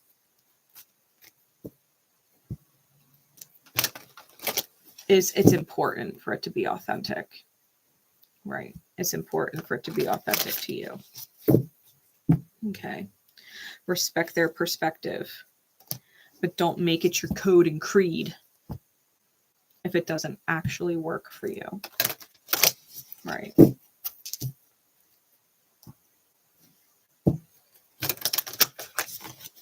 That was for Acro Jake. Okay. Next is Morelli.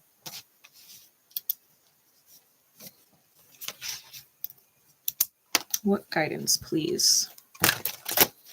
And again, I will have timestamps with names and things like that.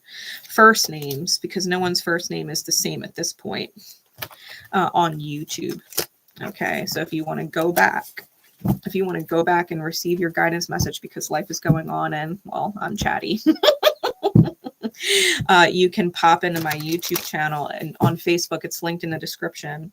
I will have the timestamps in the comments, okay, so that you can go back and rewatch your message, right? Your guidance, if you have to continue on with life. You will receive the message in divine time then, okay? So Miss Morelli, with whom's last name I can't pronounce. What message would Spirit have for you to receive in this beautiful divine time? After Morelli, it's Mala, then Maureen, then Sandy, then Anne-Marie, and then Chardon. Self-love. Showing it to Facebook. And showing it to YouTube.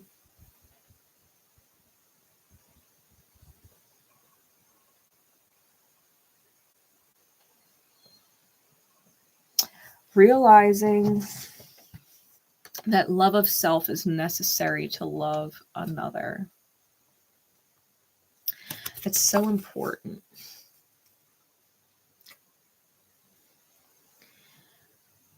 If you don't love yourself and self-approve, it is really hard to love other people. And not just love in the sense that we understand what love is, but taking part in the harder aspects of love, right? If you don't love yourself, then maybe you can't love another enough to walk away, right? That you would have to teach them that treating you in a way or talking to you in a way that doesn't feel good is not acceptable, that you would have to love them enough to leave them and teach them that lesson, that they cannot behave that way and keep people that love them like that around, right? Like I was using the example of my mother. Like I had to love my mother enough to walk away and say, you cannot treat people like that.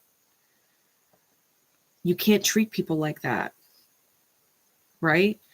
I have to love myself and approve of myself enough to say, hey, Grace, you don't deserve that kind of treatment, right? So that's one part of it. Self-love is also being able to receive love from those that love you. If someone is showing you love and you don't love yourself or feel deserving of their love, I can't tell you how many times I've been in relationships where the guy literally looked at me and was like, I don't deserve you. You're too good to me, right? How many people have heard that? You're too good to me. I don't deserve you.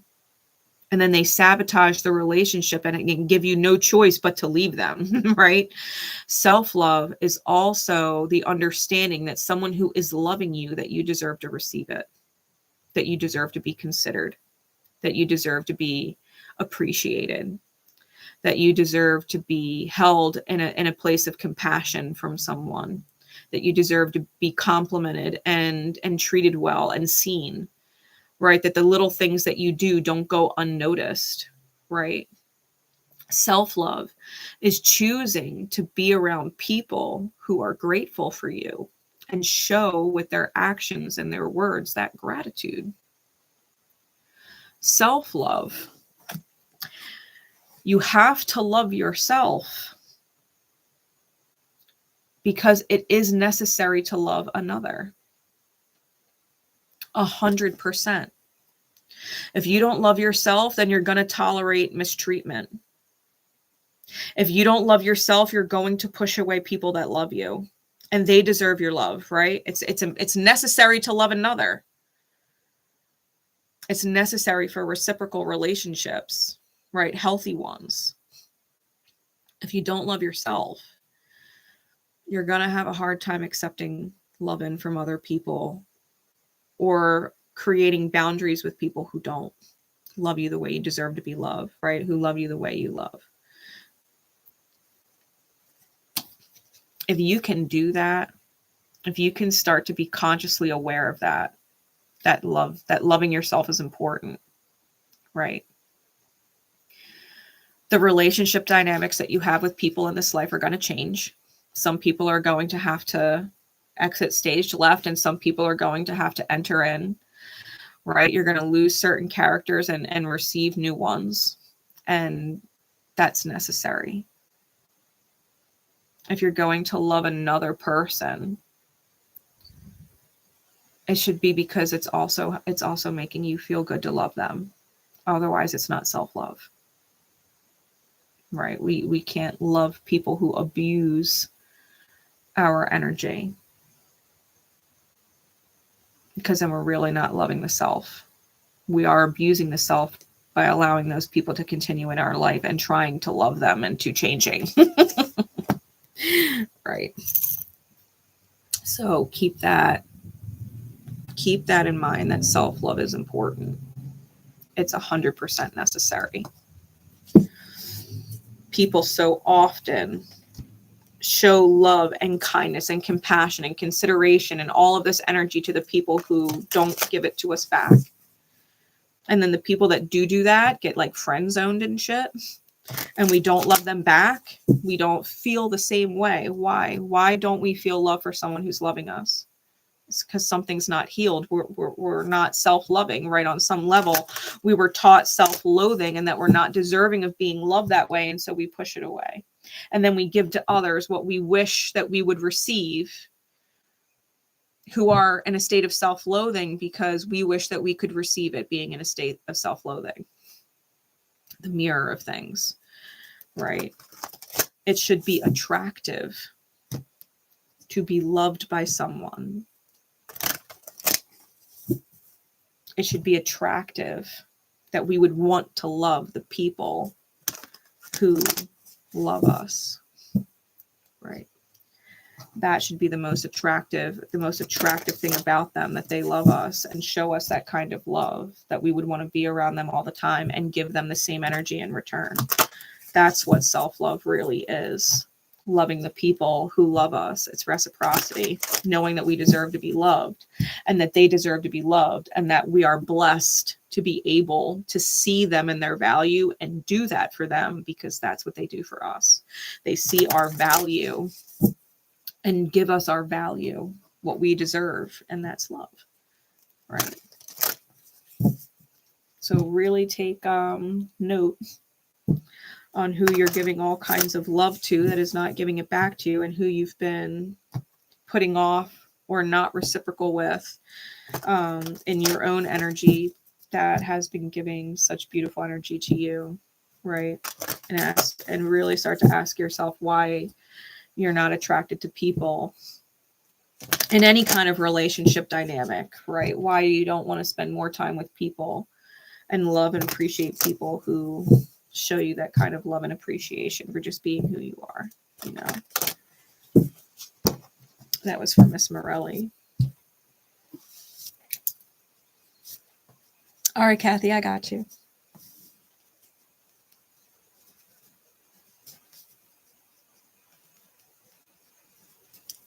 Okay. Miss Mala. 𝘗𝘗𝘕𝘌𝘗𝘗𝘗𝘓. Okay. Spirit, please. I hope that helps, Miss Morelli. For Miss Mala.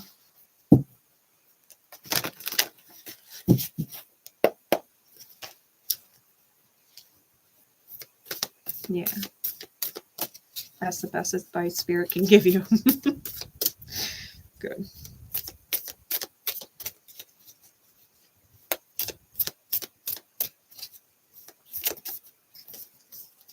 Miss Mala.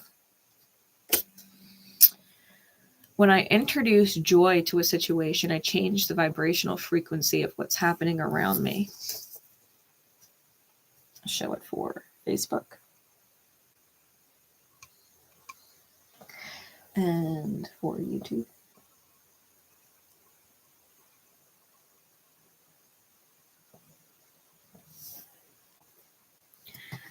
When you introduce joy to a situation, you change the vibrational frequency of what's happening around you, bringing a sense of joy to all that you do. I'll give you an example. At work, my day job, I work in essentially a steel shop. We manufacture different parts for engines of helicopters and airplanes, amongst other things, right? We work with steel, and we're allowed to have our, one AirPod in, right? One earbud. And most of the time I'll be listening to different podcasts or different people speaking on YouTube about all kinds of things. But on occasion I'll throw on some music, and I'm a Sag. I can't help. When good music is in my head, I can't help but like bobbing and dancing and shit. And it makes me happy, right? It's a sense of joy to what I'm doing. Like the time just flies. I'll be sitting there working on things or whatever and dancing to myself, and people will literally just in the steel shop, like they're grown adult men who just go to work and don't necessarily like the job, but it pays the bills and whatever. And they don't smile while they're there, and but they see me just dancing in my own space, and they smile, and they'll say, like, every time I see you dancing, it just puts a smile on my face. Like, like I've actually had guys say that to me, like every time I just see you over there, like just bobbing to yourself, like it puts a smile on my face. And it's like it's spreading that joy, right? That joy ripples.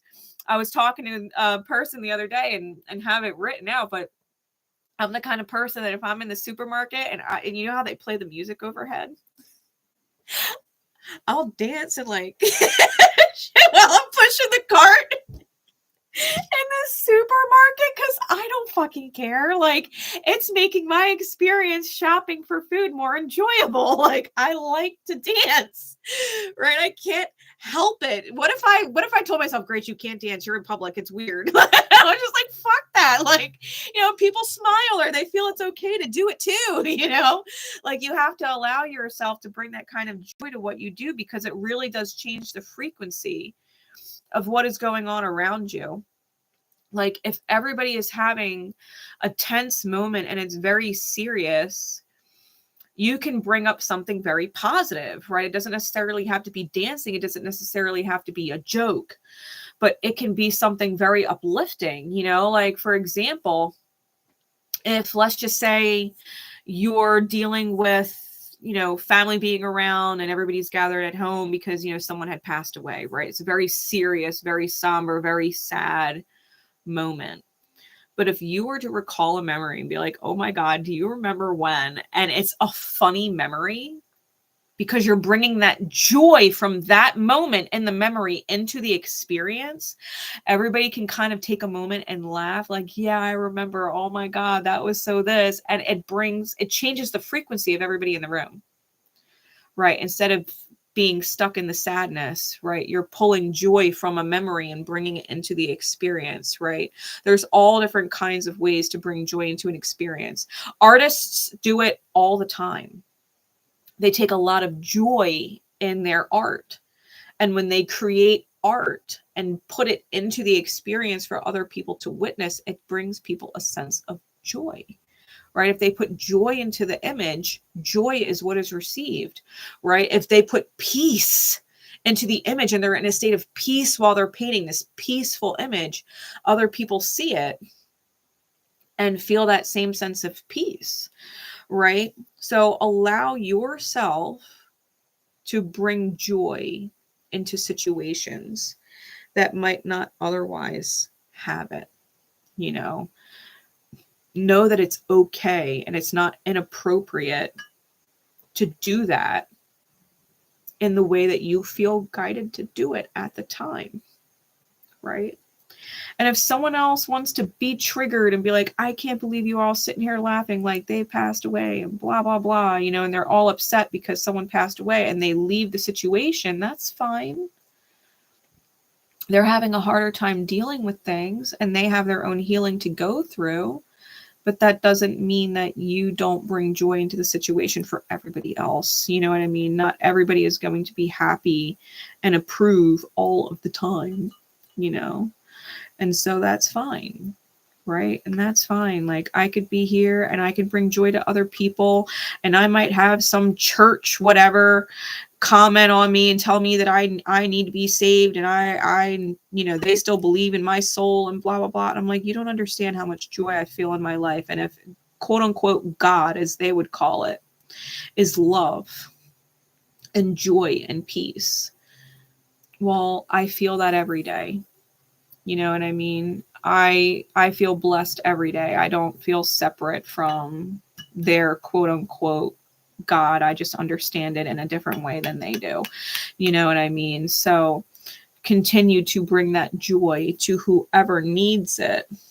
And I'm glad, Sandy. I know you do. I love you. I love you. Enjoy your weekends. And yeah, it's just, you know, you can't please everybody all the time, but you can be there in a state of pleased with the self and allow those who want to receive that beautiful energy to receive that energy, right? I'm not going to not be present because some church whatever tells me that my soul is damned. Like, I don't actually believe that. You know what I mean? I don't believe it at all. And if other people need to be reminded of that, you know, that they're not quote unquote damned or an awful person because they're choosing to find happiness and understand spirit or the divine in a different way, then I'm glad I got to resonate that joy with them, because I feel a lot of joy being connected to divinity the way that I am. And if I can help bring that joy to other people and that self-acceptance to other people and feeling like, you know, they can just be and that's okay, and they could feel joy and peace in that, then my job as a soul is done.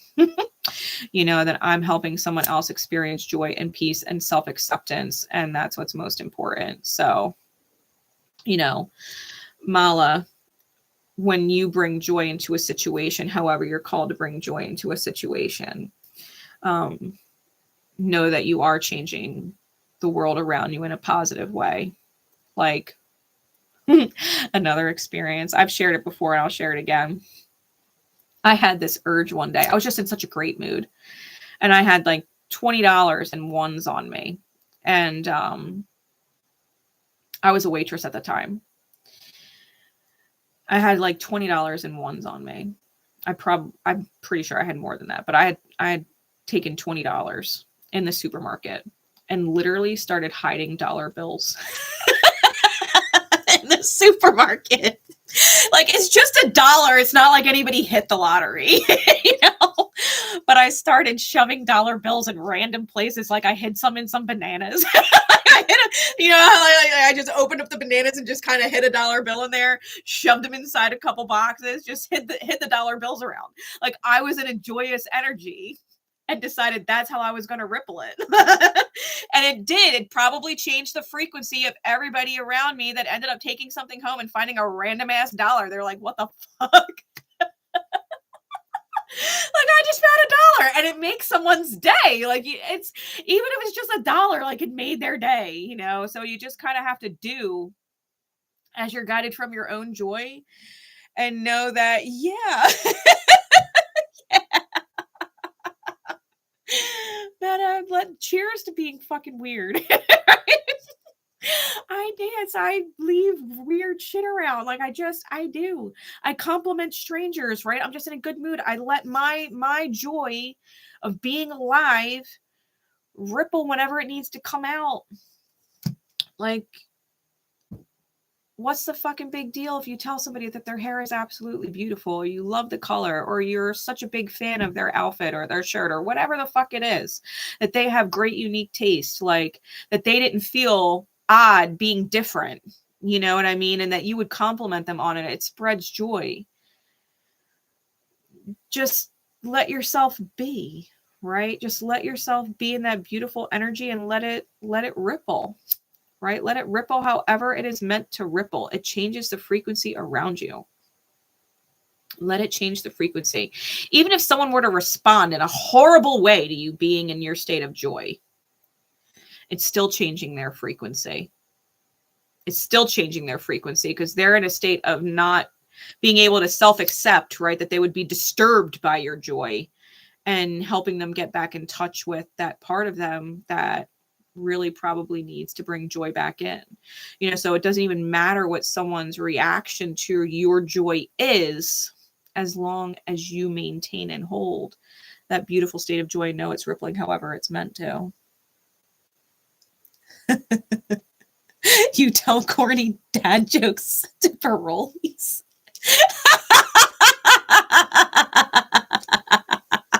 I love it.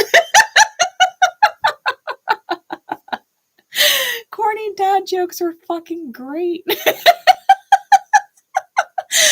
That's our joy. That's just our joy rippling. That's beautiful. And some people might respond and be like, that's so stupid. But if 10 people laugh, then fuck it.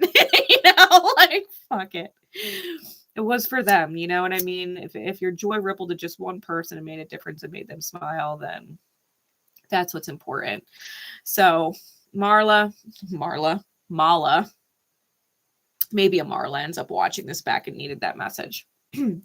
So Mala, just be your beautiful, joyful self and know that it's resonating with people who it needs to resonate to. Yeah. Yeah. Keep spreading joy and love. Keep spreading joy and love. Don't ever lose that beautiful part of yourself. That's earth angel work right there. You know, people that spread joy and aren't afraid to spread joy in whatever way that is, that's earth angel work. Truly. Continue to be a beautiful earth angel. All right. Miss Maureen Evans is next. Matt, I love you so much. All right.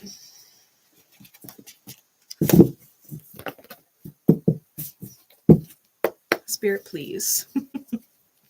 For Miss Maureen. Ooh. For Facebook.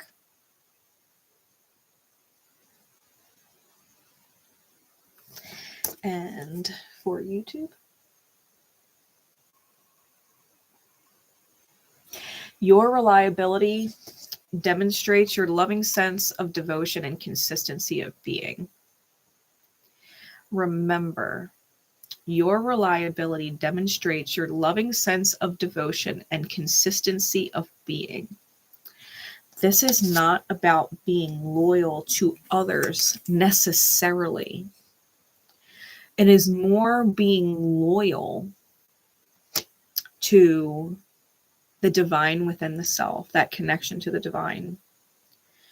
When you're reliable, that the divine, right, that your higher self, that you're reliable in it, that your higher self comes through here. It demonstrates your loving sense of devotion and consistency of being. Loyalty truly is allowing your free will to align with divine will. That you would willingly allow yourself to align with the divine and stay loyal to that frequency, right? Showing consistency of being. And when we are loyal to the divine and are consistent, the divine shows its loyalty and love, right? This is heart chakra energy, right? All that green shows that sense of loyalty and devotion to you as well, right? It starts showing up in miraculous ways that you can't miss. When you're consistent and devoted, right, to that higher energy, and you ripple that out into the world around you and the experience around you and the other souls here that are learning in this earth school, right? The universe blesses you all the time. And it's consistent. It shows you the blessings all the time. Like, I'll tell you guys a story. And for those of you who have followed me for a while, you witnessed it. You witnessed it firsthand, right? For those of you who are new, I'll fill you in. When I first started this journey being online, right, and reading cards for people publicly and things like that, because I've been reading cards since I was 12. I got my first deck of cards when I was 12. And I did it just for family and close friends for the longest time. And I was guided to bring it onto social media. And I started the Readings, Healings, and Pathway group with just 18 people that I invited off my friends list of like 60. I just invited 18 people that ended up showing up. And it grew into this big thing. And I was talking to Tanya Tomes, who, my soul sister from another mister. If you don't know who Tanya is, and her Reiki with a twist and all that she does, like, you really need to get in touch with Tanya. But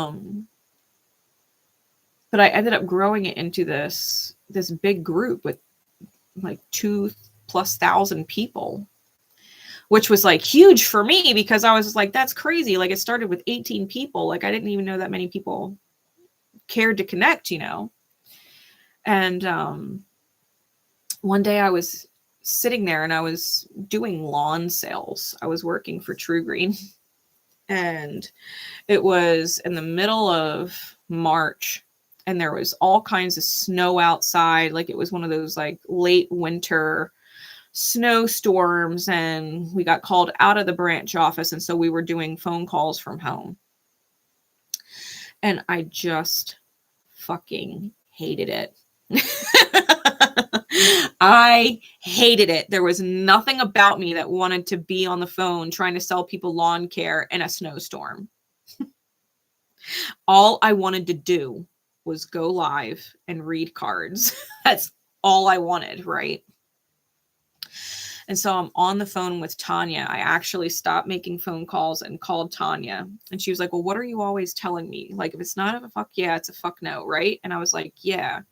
She's like, so do you really want to sell lawn care? And I was like, no. No, I don't. I hate it. She was like, all right then. Do you trust spirit? And I said, yeah, of course I do. I said, I know what I got to do. And I hung up with Tanya, And I called my boss and I told him that I quit. I said, I think I'm done. And I was so fucking excited because as soon as I quit, I didn't have to report my numbers or my calls back anymore. I could go live, and I was just like so fucking excited to not have to make calls and just went live. But you know, I was renting an apartment. I had bills. Like I just quit my corporate job on a whim.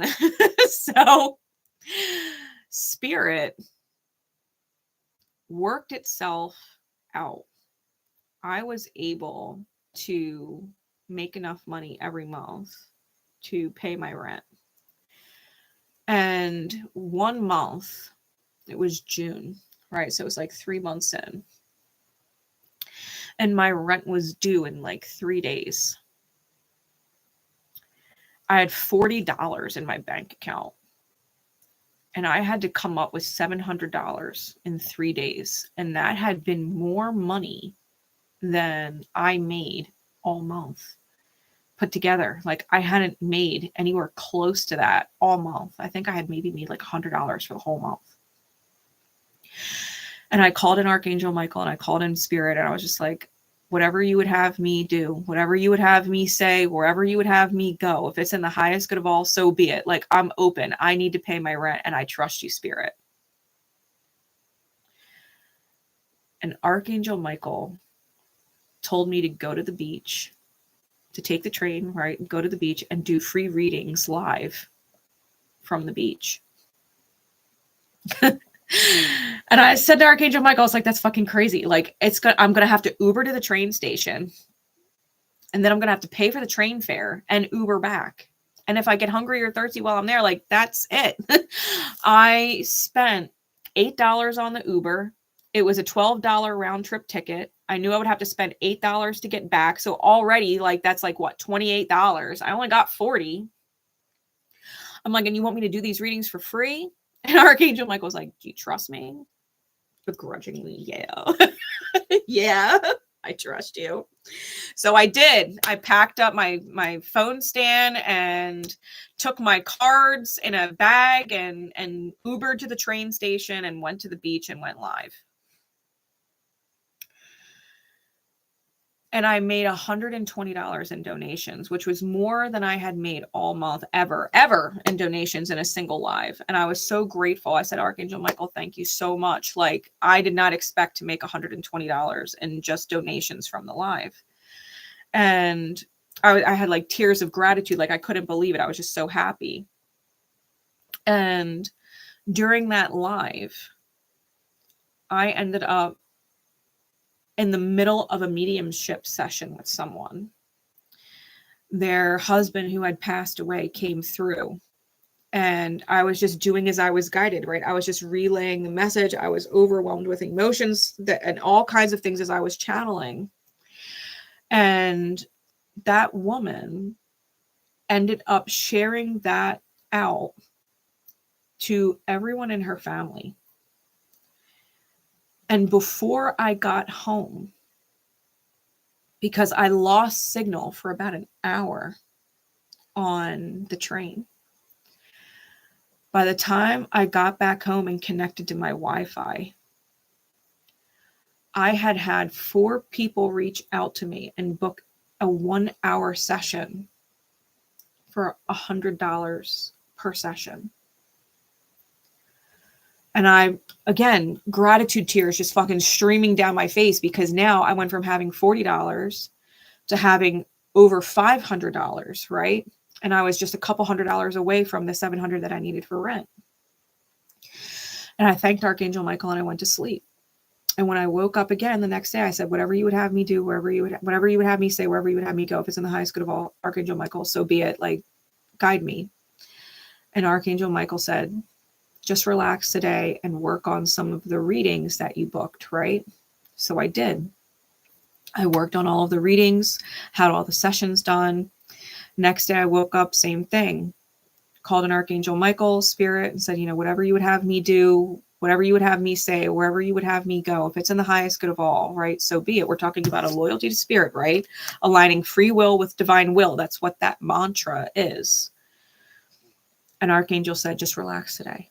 go take a bath, right? Go take a nice tub bath. I had made my aromatics, my different salts and stuff, and relax today. That's all you need to do. So I was like, okay, but like now my rent's due tomorrow. So, and at this point, I had bought myself food. I was still a cigarette smoker at the time. I had bought a pack of cigarettes, and I don't have 500 anymore. I've got closer to like 400, right? A little over 400, but I still need 700 by the next day, right? By 5 p.m. before my office for the apartment complex closed. And so I woke up the next morning and I felt like I wasn't getting an answer, right? Because I was like, whatever you'd have me do, whatever you have me say, wherever you have me go, if it's in the highest good of all, Archangel Michael, so be it, right? And I wasn't guided to do anything. I was like, fuck. So I called Tanya. I was like, Tanya, I don't know what to do. Like, because I was in a state of panic. I wasn't in a state of listening, right? I was asking Archangel Michael from a place of panic. Like, I only have until 5 p.m. Like, tell me what to do, right? And I wasn't getting an answer because I wasn't aligned with it. So I called Tanya because she is my soul sister from another mister, and she always brings me back into that connection with myself. And she was like, well, I'm going to go live for coffee with Tanya. She was like, why don't you join me? We'll do a combination live. Any donations we get, we'll split. She was giving me these solutions, and I heard Archangel Michael in my head because it was about 10 a.m. and she was going live at 11. And Archangel Michael says to me, you're going to have your rent covered before Tanya goes live. So I said it to Tanya. I was like, hey, Tanya, I was like, I think I'm all right. Like, Archangel Michael is kind of letting me know, like, I'm going to have it paid before you go live.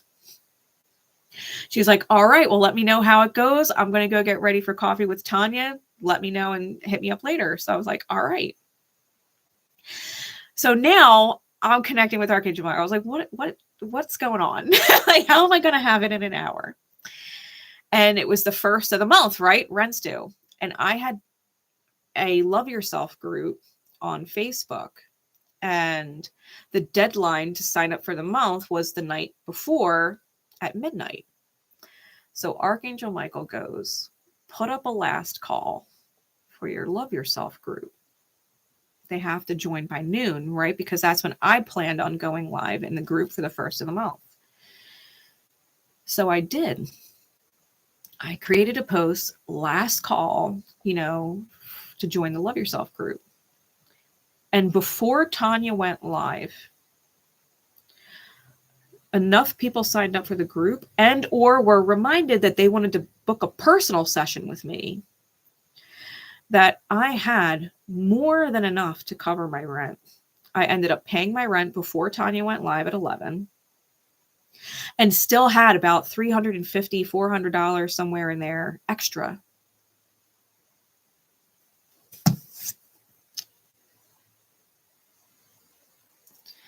Loyalty to the divine.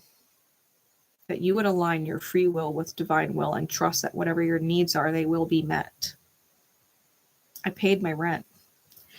And I joked with Archangel Michael. I said, Archangel Michael, because now, like 2 weeks later, my $400 was like 14. And I was like, Archangel Michael, like, I know that you've got my back. I said, and I know you think it's hilarious that I stressed myself out over this shit, but can we not like bring it so close to the wire? Like this month with rent, like, can we please like not do that? And Archangel Michael kind of, I could hear him like in my mind's eye, just kind of laughing. And he was like, all right, I got you. Like, you don't want to stress out. It's not your will to stress out. Fine. And so I asked him again every day. Like, and it's been my thing every day since. Like, whatever you would have me do, whatever you would have me say, wherever you would have me go, if it's in the highest good of all, so be it. Did it every day. Nothing. Right. To where I hit that point where I was like, please don't stress me out. Like, it's not funny. It's not funny. And so Archangel Michael was like, all right. And I ended up talking to a follower of mine who, prayers to his soul, he's no longer here.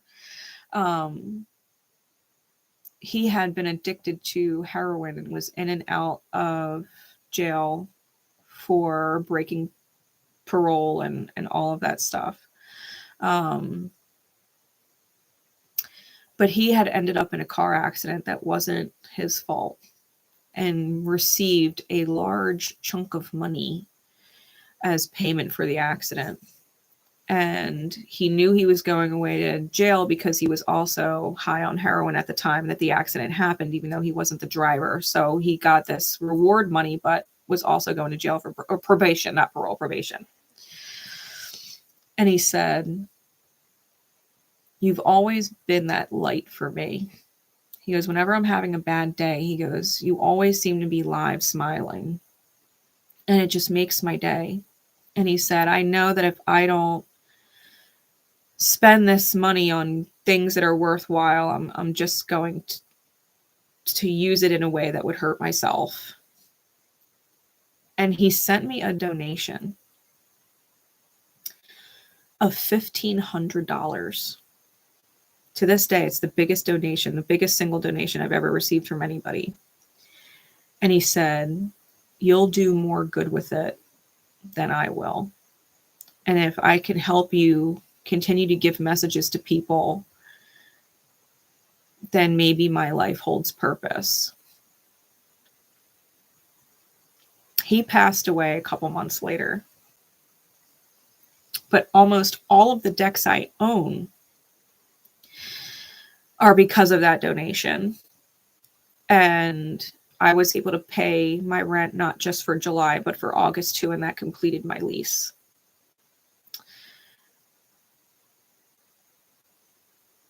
And so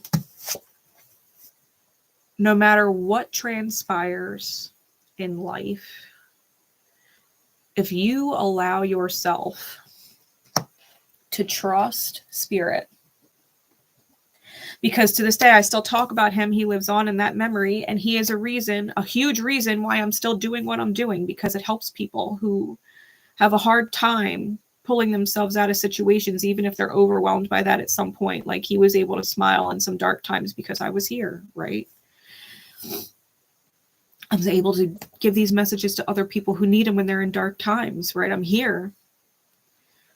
He always reminds me of that. So to Tom, thank you, for reminding not just me, but even people here today, that being in that alignment, that loyalty to spirit, to be inside that ripple, to allow yourself to align with divine will, that spirit hears you and shows you the same loyalty and love in return, right? That I could be in alignment with spirit and say, "Hey, I really do not want to feel stressed out over rent. Like, can you please help me out to not do that?" Right? I'll continue to listen and do as I'm guided, but can you hear what I'm saying? And they did, right? And they did. And I got to have that beautiful conversation with Tom, and he got to be a beautiful part of my world forever. You know what I mean? Forever moving forward. His life does have purpose, right? As purposeless as he felt at times, his life today still holds purpose, right? Because the universe would have it, right? The universe would have that free will link up with divine will and create a beautiful ripple, right? His energy, his spirit was beautiful, even if he suffered through things. His heart was still beautiful. It's still rippling, even without him here, right? That essence of the self is still there. And hopefully the day that death finally finds me, whenever that is, that my love and my energy will be able to support people throughout the rest of their life. And so to Maureen, right, whose guidance card this is and prompted this whole story, remember that when you align yourself with divine will, that you would be a vessel for your highest self, the divine, the universe, God, whatever you call it, to come through, that you would align yourself with that high energy and allow it to be present here for other people to witness. That is inherently purpose. That is purpose. Our life has purpose beyond death when we align with that beautiful energy. And it makes a difference, right? It makes a difference. So loyalty to your highest self, and spirit will show you the same, especially in the healing of those closest to you that you love the most, right? That they would not experience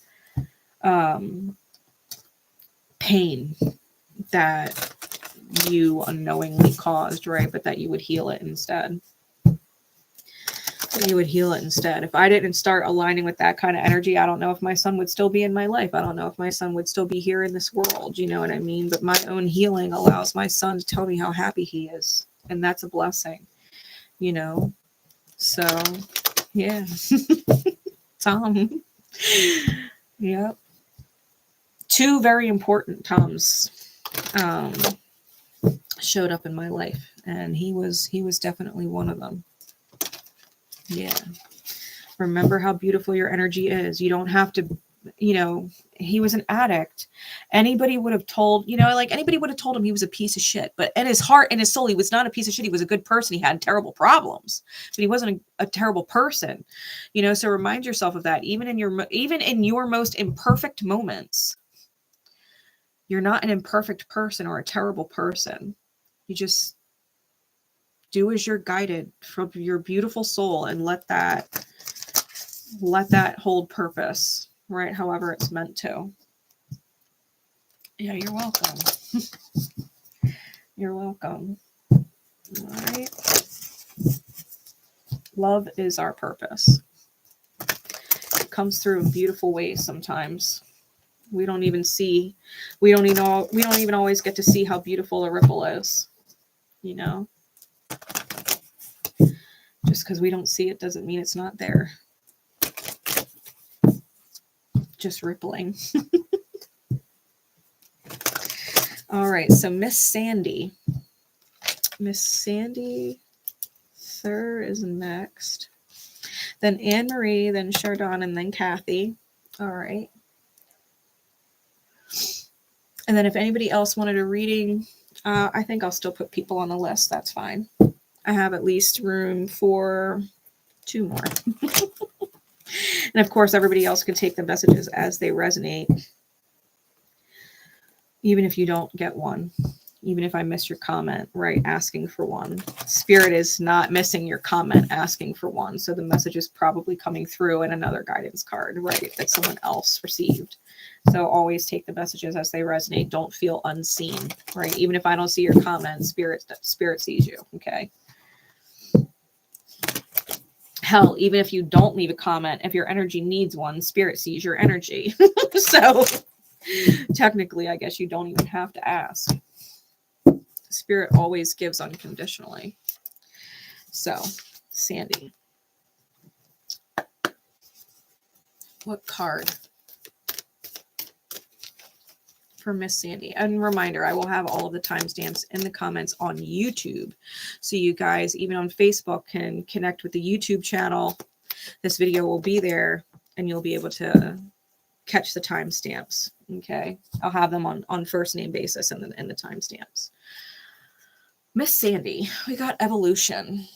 Showing it for Facebook. Showing it for YouTube.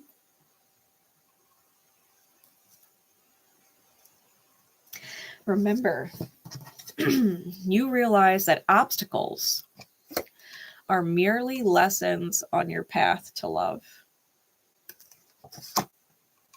Obstacles are merely lessons.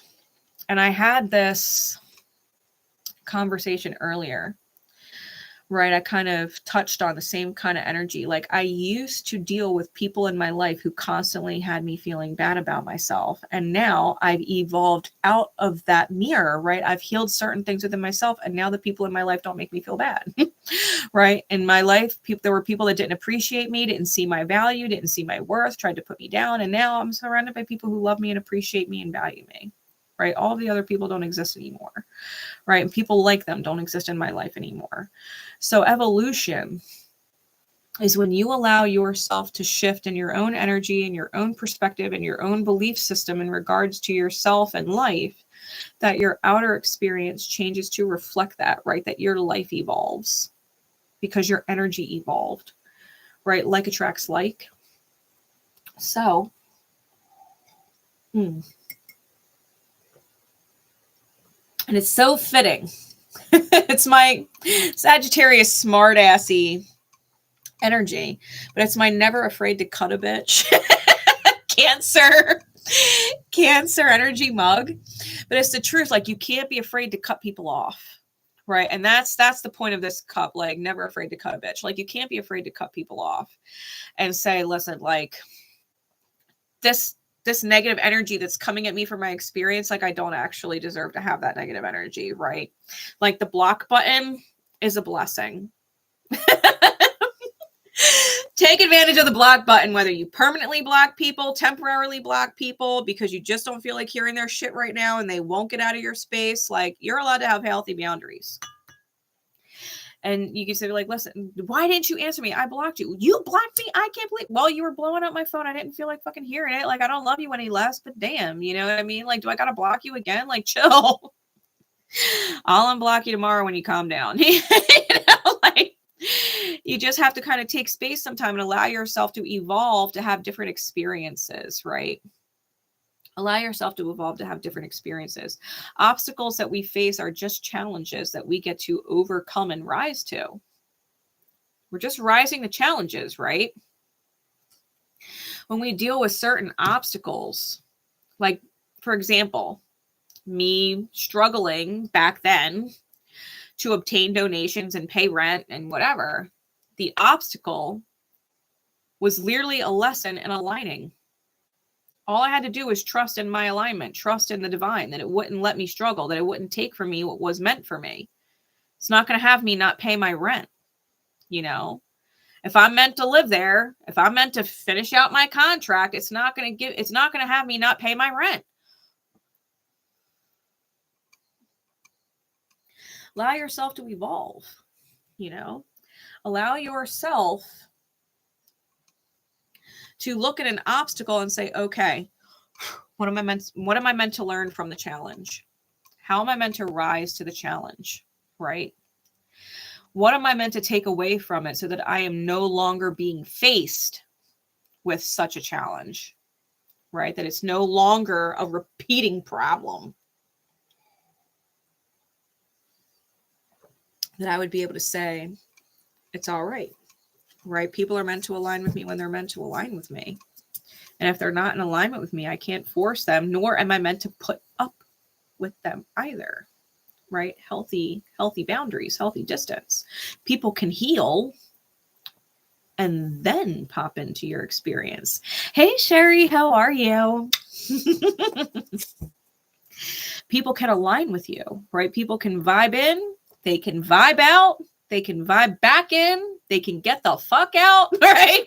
Like, people, we all have these beautiful soul contracts that we're healing from. And if you're in a high vibration, someone in a lower vibration witnesses your frequency and then goes right back out, you can't let it disturb your frequency. You were meant to be in their path for a reason. Sometimes it's not always about other people being in our path, but more importantly, that our high presence finds itself temporarily in the path of another to witness, right?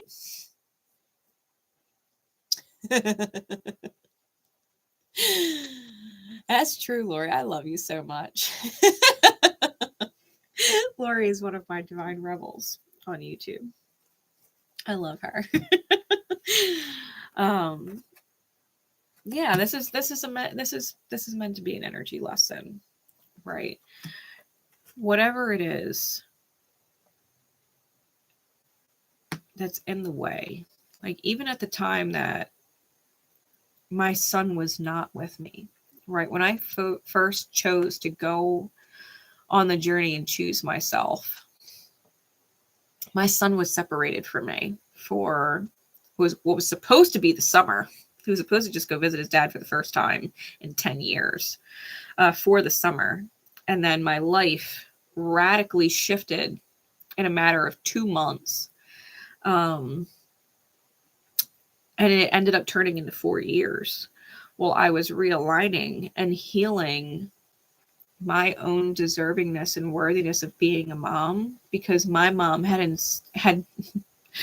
if you've been catching the drift of this live, my mom was not a great person. She had instilled in me that I was a terrible mother, that I was going to fail as a mother, that if I didn't listen to her and do things her way, that my son was going to be fucked up. And I was just like, you know what I mean? I was healing from those things because I trusted my heart. I trusted the way I loved my son, but I had personal challenges surrounding my ability to earn and provide, my ability to give good advice and guidance, because, you know, I had dealt with what was essentially someone who's sociopathic in my head since the time I was born, right? My mother was not psychologically well. And so I was healing through the experience of that and learning what was my energy and what was not my energy, right?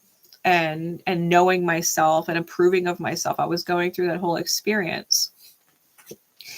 And I overcame a lot of obstacles, understanding love language of people, understanding my value, right? Understanding the beautiful energy that I brought to the table and my difference from other people, that I was able to manifest my son back into my life permanently, and not just manifest him back, but manifest him happy and at peace, which was a huge deal, right? A huge deal.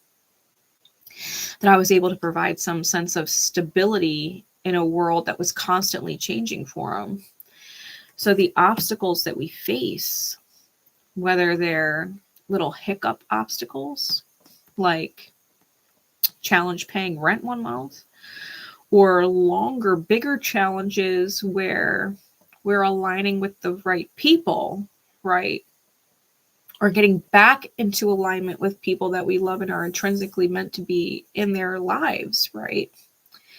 That I didn't want my son to be in a life without a mother who loved him and was there for him, that he knew that he was lovable and worth all of the effort, you know, that he was worth it. That we would get into that obstacle, right? In order for me to teach my son that he's worth it, I also had to learn that I was worth it, right? Or how could I ripple that experience to someone else, right? In order for me to teach that, I have to learn it first, right? So as we go through these obstacles, it's so that we can learn. It's so that we can learn. And then once we learn, we're able to teach it to other people. And that's the goal. Evolution is the goal. That obstacles are lessons, and we learn these lessons so that we can teach them to the people that we love, who are also here in this earth school for souls, learning how to love themselves, right? Learning their worth, learning their value, right? Learning that they're capable, learning that they are divine. They're not separate. You know, God, spirit, source is not some energy out there somewhere, not connected to them, but that it's intrinsically a part of them, right? That they're not separate from it and can tune into it, tap into it, welcome it in, their choices and actions at any time, right? That they can do what feels good, and that they're not obligated to continue to do things or expected to do things from spirit that don't feel good. Other people might put expectations on us from their own wounded places, but spirit doesn't hold any expectations of us. It allows us to be. Like I was talking the other day in a video that I did. It was the new moon in Scorpio initiating transformation secret code names live that I did on YouTube. And it was secret code name 𝘗𝘐𝘕𝘌. And we were talking about how love is not a choice. It's the presence of choice. The divine, God, source, spirit, whatever you want to label it, higher self, allows us choice. And it doesn't love us any less based on our choices. It simply gives us choice. And giving us a choice is the presence of love. Having free will is the presence of love. And when we choose to align ourselves of our own free will with divine will, we evolve. We evolve out of this vibrational field, helping as many people, right, that we learned the lesson. We're now teaching the lesson, and we allow other souls to learn so that they don't have to come back and repeat this karmic hateful shit. Because the karmic shit is fucking hateful. It's not fun. Karmic lessons are not fun. And we go through it and we come back and we go through it and we come back because we always feel like we missed something. But at the end of the day, all we're remembering is that the divine loves us and gives us a choice because it loves us. Now it's a matter of what do we do with the choice? Well, if the divine is love and allows us choice, then we can simply align with love that is divine and allow other people a choice. Vibe up, stagnate, vibe down, let them choose. Don't love them any less. Just continue to make your highest good choices, right? Vibe in, vibe out, vibe back in, vibe the fuck out, right? Whatever you gotta do. It's choice, right? Remembering that the presence of choice is the presence of love and that we are all here experiencing that love every day and that we can evolve and change our life and the lives of others, being in that beautiful awareness, right? That beautiful perspective that we are loved and that we are not actually flawed or making mistakes, that we're just simply being allowed to choose because we're loved, right? And that we can grace that gift for anyone and everyone in our lives, right? So Miss Sandy, remember, evolution. Obstacles are just merely lessons that we learn and get to teach other people, right? How to overcome and heal from. All right. Anne-Marie McClellan.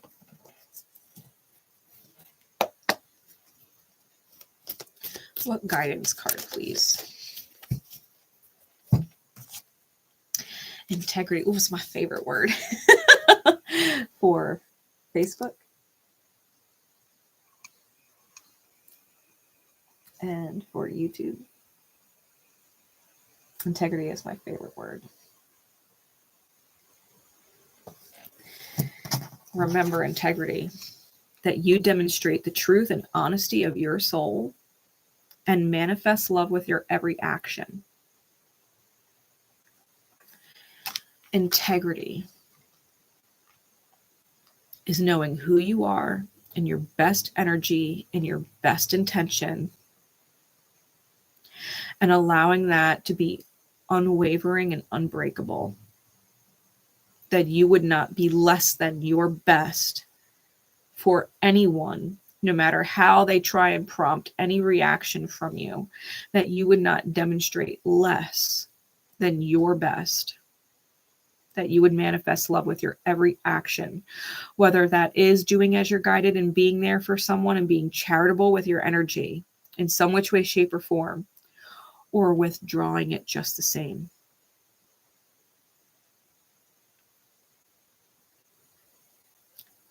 That your integrity, that your love of self and others would manifest that kind of vibration in every action that you take, right? We talked about this a little bit earlier when we were reading the card of compassion, right? And the card of self-love. Like, you have to be able to show for others what you show yourself and vice versa. If it's good enough to show other people love, then you also have to show yourself love. If you can show other people consideration, then you show yourself consideration. If you can be honest with other people, then you also have to be honest with yourself. Integrity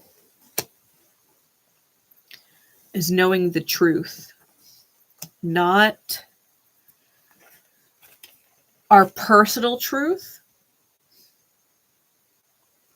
but higher truth, truth with a capital T, the truth. Demonstrating the truth and honesty of your soul, which is in fact connected to all the other facets of soul here. And being able to manifest love because you're connected to it. If the truth is you don't deserve something, then the truth is you don't deserve something. And if the truth is you do deserve something, then that is the truth that you do deserve something. right? One of the most important people that I've met in my life experience.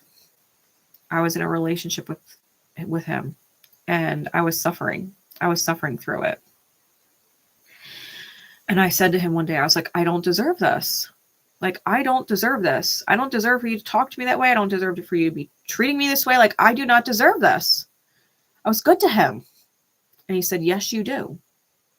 And I said, no, I don't. I knew I didn't, right? That was the truth. I knew I didn't. And he said, yes, you do, because you choose it every day.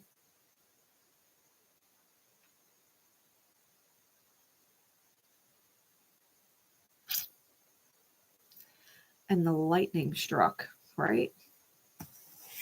And I said, oh my God, you're right. I choose it every day.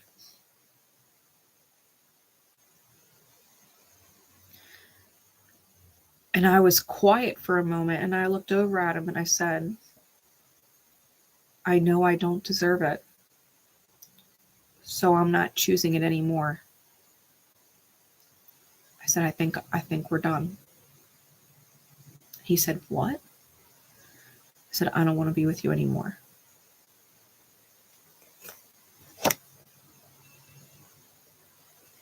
One of the greatest lessons anybody ever taught me. The integrity of myself. The knowledge of what I do and don't deserve. What I am and am not worth. What I'm not worthy of. I'm not worthy of abuse. I'm not worthy of manipulation. I'm worth much more than that. I'm worth much better than that. Right? The truth, capital T truth. When I'm honest with my soul, none of us deserve to be abused. None of us deserve to be manipulated. None of us deserve to be taken advantage of. None of us deserve to be hurt by other people. None of us. That's the capital T truth.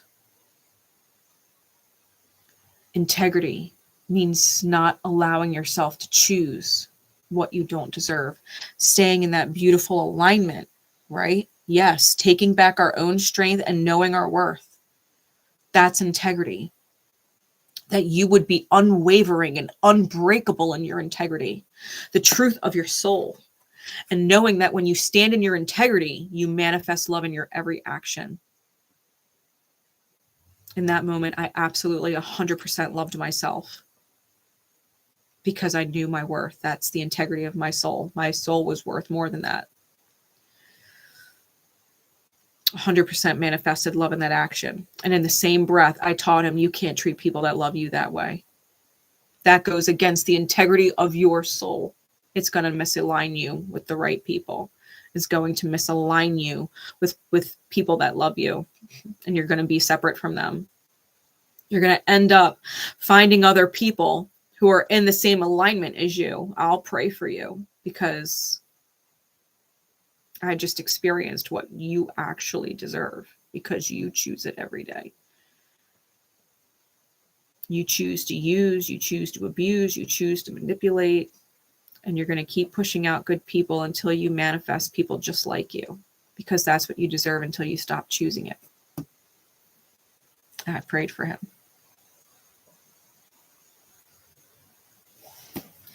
Love is the presence of choice. You choose it every day. Love is the presence of choice. Know what you deserve. Know your worth. And stop choosing anything else that is not in alignment with that. Because you will resonate to the people in your life that are meant to be in your life at your vibration, who match your integrity, and you won't ever manifest someone less.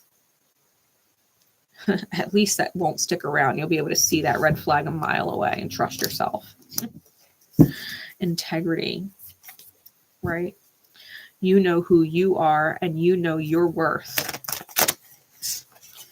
And if people want to treat you less than, then hold fast in your integrity and choose something different.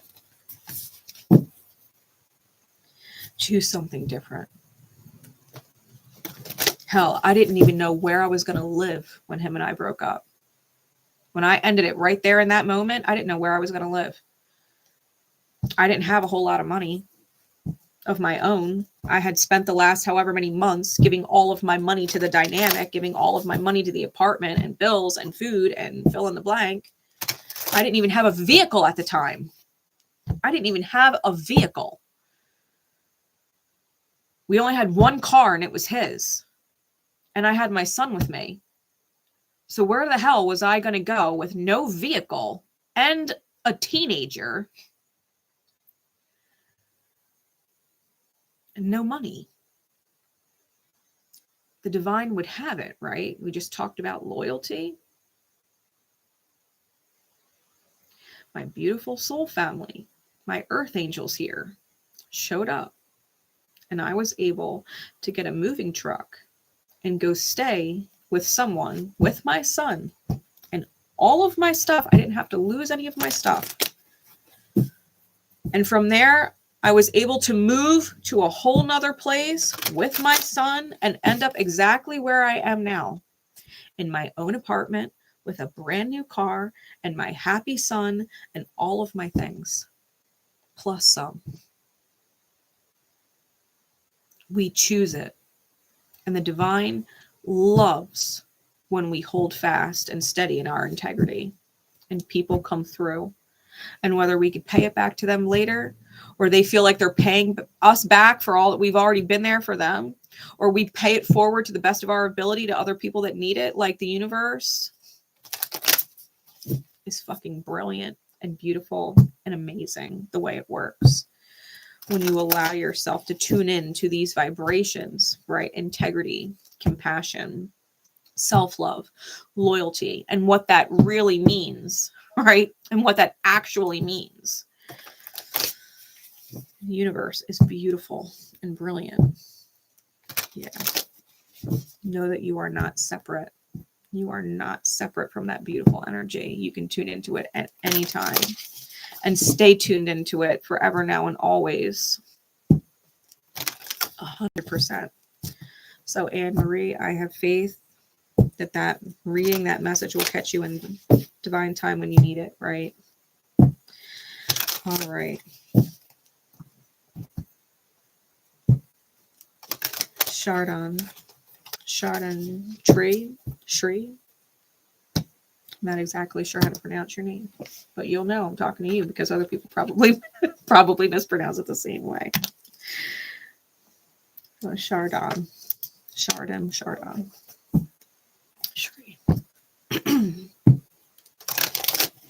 Yeah. Yeah, I've come a really long way. I'm happy myself. Like, I'm actually happy myself. It's been a journey. It was worth it. It was worth it. It was worth the hard choices. It was worth the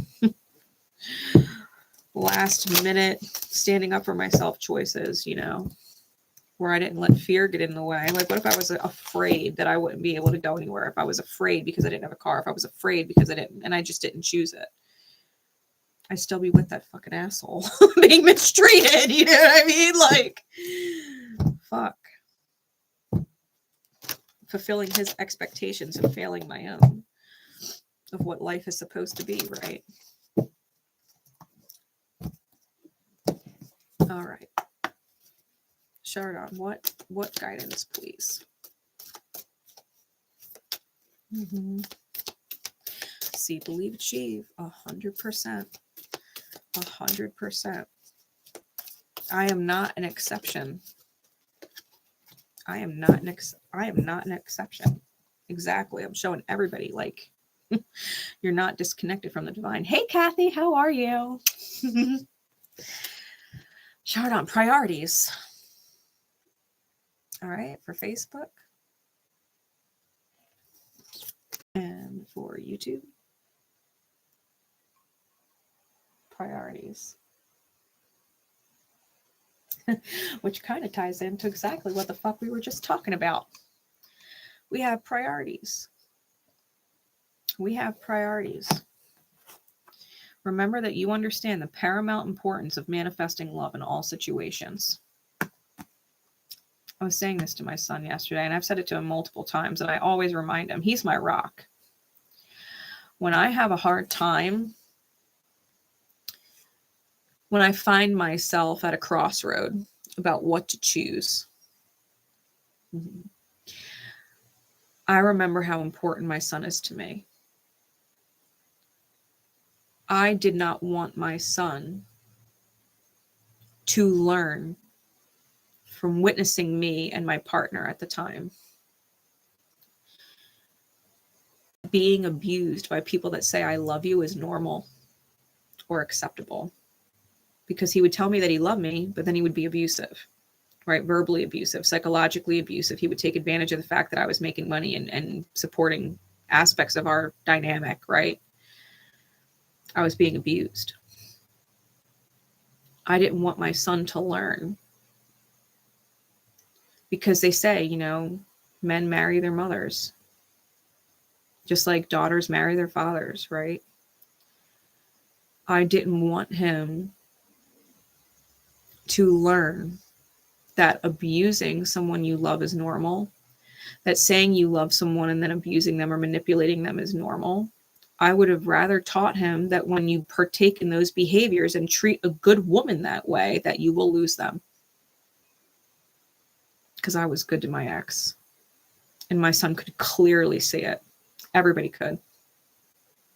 People in connection with us would literally tell him, she's your angel.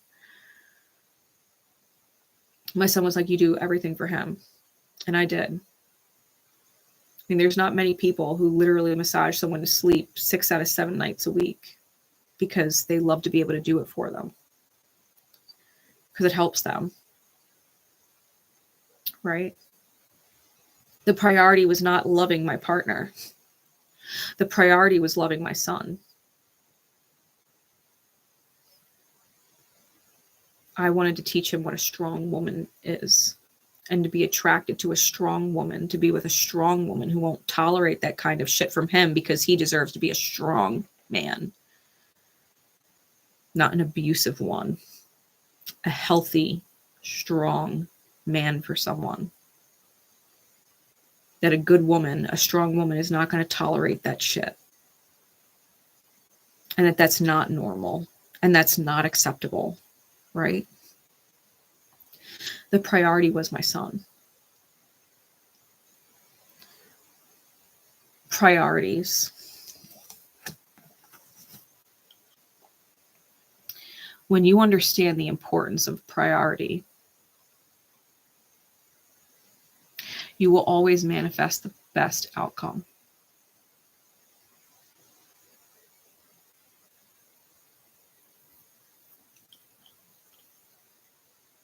I could, because there's the town I live in is rather small, and there's only so many high-paying jobs.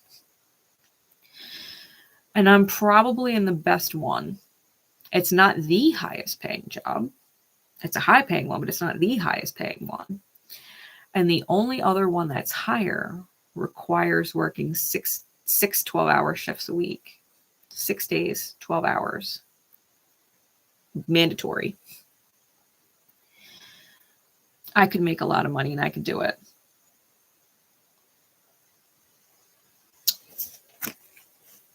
But I wouldn't actually have any real time with my son or my soul family.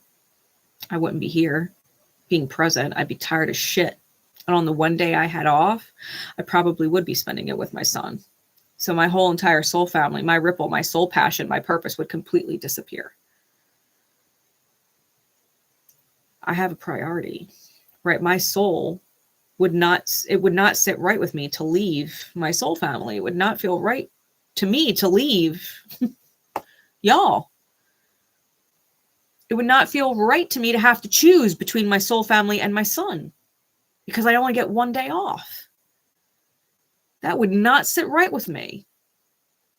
To miss my soul family so much and feel like I need to be present that my son would have to sacrifice me and my presence for another 6 days. Or that I would have to sacrifice my sleep because I'm being guided to be there for my son. I'm being guided to be there for my soul family, despite the fact that I just worked a 12-hour shift and got to sleep and go in for another one. that I would sacrifice my own physical well-being to push myself and spread myself thin to be present for everyone. Right? There's priorities. There are only so many hours in the day and so much energy that we can give, and we have to show priority. I would rather be there for my son and be there for my soul family and work 5 days a week, 8 hours a day, with an option for a couple hours overtime if I want it, and make good money and live my life and be happy. Sometimes the priority is not more. Sometimes the priority is balance, right? So if this card is coming out for you as guidance, it's asking you to remember what the real priority is. What is it? What legacy will you have, right, when people look back in life and remember you? Because I would rather my son remember me as a strong woman. I would rather my soul family look back and remember me as someone who was always present no matter what.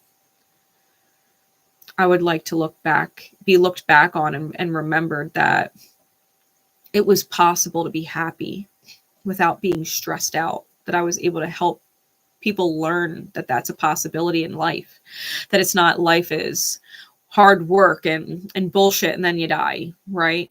I would rather teach people something different, because I'm not ignorant. I know death is going to take me one day, but damn it, if I'm not going to love every fucking day I get here, I sure as shit ain't waiting for it or praying for it. I want to live to be as old as possible, as happy and healthy as possible. What's the priority? Right? Like, I love flavored creamer, but it has carrageenan in it, and my health is a priority. Right? I don't love flavored coffee creamer that much that I would ingest carrageenan and risk putting myself at the mercy of cancer. Right? I will make my own flavored syrups with agave syrup and extracts then and flavor my own damn coffee. You know what I mean? What's the priority? Some people were like, well, I'm a smoker, right? I'm a smoker, or I'm an alcoholic, or I like my drink. I deserve to unwind. Okay, but is that a priority? Is that a priority over other people that love you? You know, like my son hates cigarettes. He hates it. And he has a real aversion to addictions, especially after living with his father. What's the priority? My need to escape? My need to de-stress in an unhealthy way, or the fact that my son wants me to grow old and be with him in life, healthy? That I don't ever want him to fear that I'm going to have a heart attack one day because I'm a pack-a-day smoker. I still might have a heart attack one day, but damn it if it ain't going to be just because the divine had me have one and it was just my time. I ain't bringing it on any faster. You know what I mean? Like, what's the priority? Your need to have a cigarette, right? As an example, or the fact that your kids are smiling because you're not smoking them anymore. Can you find a healthier way to cope? Can you learn to go grounding? Can you learn to put bare feet to earth? Can you learn to go into the shower and wash it off and remember that any stress you experienced outside that house, it stays out there when you walk through your door and you ain't bringing it home with you, right? Learning healthier ways to cope, learning how to forgive people, learning how to set healthy boundaries, learning how to walk away from people that piss off your energy, right? Or frustrate your energy or stress out your energy, right? Learning healthy boundaries. What's the priority? That's the guidance, right? Mm-hmm.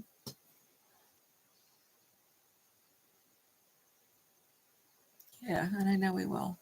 Mm-hmm. Yeah, right? I don't choose this, right? I don't deserve this. I'm choosing something else. It is so powerful. It is so powerful to say, I deserve better. I'm not choosing this, right? I don't want to die of a heart attack if I could help it. I don't want to die of cancer if I could help it. I don't want to go through that. My health is a priority. My health is a priority. Mm-hmm. I don't want to choose that. I wouldn't willingly choose it. If it happens, it happens, but I'm not willingly choosing it. Yeah. I just want my son to feel at peace. I want him to learn what strength is. And he's learning. He is an amazing young man. I'm so proud of him. I tell him all the time, I'm so proud of him. Can't be afraid to cut a bitch off. You just can't be afraid. You can't be afraid to cut off people, to cut off bad behavior patterns, right? You can't be afraid to shift and change and grow and be better. You can't be afraid, right? That was for Chardon. And so, lastly but not least, Kathy Tesh. I think that's how I say your last name. Miss Kathy. What guidance card would Spirit have for you?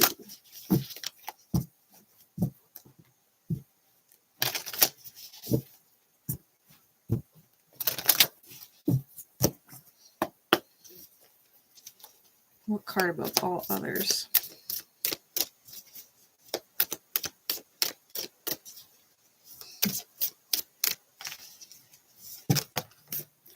Ooh, we've got a few.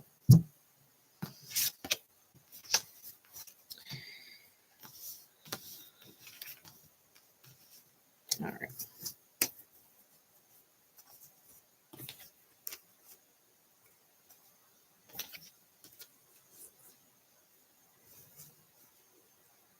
I cannot fit all of these on here. We're going to do our best.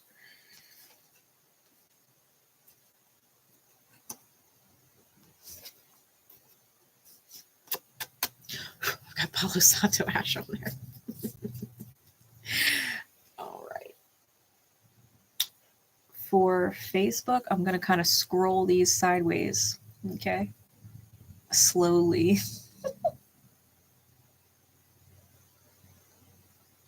You can catch them on YouTube and still pause it, screenshot it, whatever, if you want.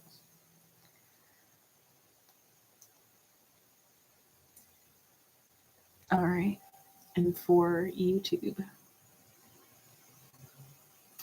remember expression. You are ready to manifest your thoughts and transform them into acts of love. The universe is always conspiring to support me, guide me, and lead me compassionately toward the highest good. It's good to feel good. I choose to be a super attractor and have unwavering faith in the universe.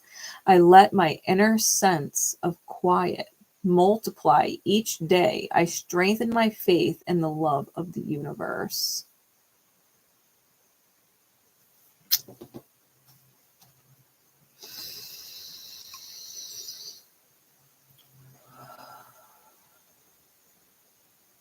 This is probably a really good message to end on because it's kind of a culmination of all of them, right? The universe loves you, right? It's always conspiring to support you and guide you and lead you to your highest good. It always wants you to feel good. It's good to feel good, right? If you have unwavering faith in the universe, and no matter what is going on to try and trigger you, right, to prompt your shadows to have a heyday, right? If you can understand that the outer is simply giving you an experience for you to observe and take a moment to respond to instead of react to, that you're ready to transform your thoughts into acts of love, that you're able to visualize your highest good.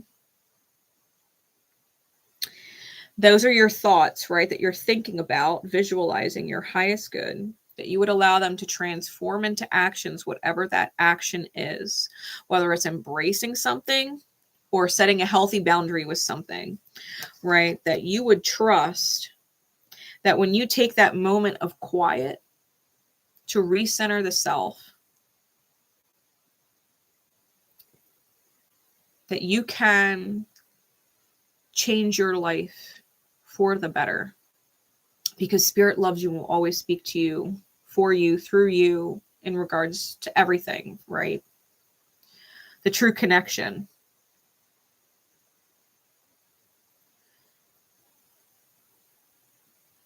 if you can remember that if it doesn't feel good, the universe wouldn't want you to keep choosing it, right? It wouldn't want you to keep choosing it. A very mundane example would be if you like going to the gym, right? You like going to the gym. It feels good. Feels good to go. Feels good to work out. Feels good to be in shape. Feels good, right? You don't leave the gym not feeling, better. Even if you're physically tired, it's like a good tired. Even if you're sore, it's a good sore, right? Because you like going to the gym. It feels good. If at any point it doesn't feel good to go, you could take a moment of quiet and say, okay, I'm not meant to go anymore. Maybe instead of going to the gym, right? Because maybe all of a sudden there's this creep that shows up at the gym. And as much as you love going to the gym, this creep keeps coming around at the same time that you show up. Maybe you have to go at a different time, right? Maybe you have to rearrange your schedule to go to different times so you're not running into this creepy person. Maybe instead of going to the gym, you go out and you take a hike, or you start doing nature walks, or you start doing bike rides, right? Or you start doing something else, right? That's still active, that feels good, that's no longer bringing in this creepy energy, right? The universe would put that fucking creep there to prompt you to change your routine to something that feels good, that's different, because it's aligning you with something or someone else, right? If you maybe loved your job, you've been at your job for the longest time, you love your job, and then all of a sudden there's this person that gets hired on, maybe they're in a higher position, right? Maybe they're administration, maybe they're above you in some which way, shape, or form, and you can't stand them, and now you dread going to work because this person got hired on, and there's nothing you could do about it. That person is your boss or your boss's boss, and they're there. That's just the universe saying, if it doesn't feel good to be here anymore, choose something else. Take a moment to quiet your mind, and instead of hating the experience or dreading the experience, recognize the prompt from a universe that is always conspiring in your favor to support you. Recognize the prompt from spirit saying, hey, I need you somewhere else. I need you at this job instead. Lo and behold, it's closer to where you live, or lo and behold, it's going to pay you more money, or lo and behold, the hours are better, or lo and behold, you meet your new best friend. Lo and behold, you find yourself being an earth angel for a really beautiful soul that needed the support in their reality. The universe placed you there for a reason, right? It's kind of like we were talking about earlier about evolution. Like when the universe presents us with obstacles, there's a lesson to be learned. We don't have to force anything or wish it was better like it used to be. No, we have to embrace change, right? Embrace new, be mutable, right? Allow yourself to be put wherever spirit would have you best serve yourself and others. If people or situations happen that no longer feel good, remember, it's good to feel good, and you're meant to. Spirit loves you. It doesn't actually want you to feel like shit. We could choose it. Free will. Spirit loves us. We have a choice. We can choose it. Or we can just choose something else, right? Just because things pop up that don't feel good doesn't mean we have to stick with it. We can choose something else, right? That's the beauty of being loved by spirit, being loved by the divine, the universe, God, source, creator, higher self, whatever you want to call it. You're loved. Whatever that energy is, bigger than our human selves that we are intrinsically all connected to, whatever it is, it loves us. Unconditionally and unwaveringly loves us. And it always prompts us to choose in good directions. It always prompts us to choose in good directions. Just keep doing that, right? Just keep doing that. So to everybody who participated in the comments, whether you're on Facebook or YouTube, thank you so much for just being a part of my life, right? My world, and being a part of everybody else's world today, because all of the guidance that came through for everybody, like, you're not the only one who needed it. I am positive of that. You know, your ripple was able to help other people as much as mine was able to help you. So thank you for your presence. Thank you for being here and supporting both my page and the channel. I will have timestamps in the comments on YouTube. So if you are on Facebook and you want to go back and get the different messages that came through, you will be able to see all of the timestamps there. Nobody's first name was the same as anybody else. So I will do it on a first name basis in the comments, all right, on YouTube. So you can go back and replay the guidance that spoke to you. All right. I love you all, and I will be catching my divine rebels shortly for the weekly duality report. So stay tuned on my YouTube divine rebel members. I will be seeing you soon. All right. Bye, everybody. You're welcome. You're welcome. I love you, Sherry. And you're welcome, Kathy. I love you too.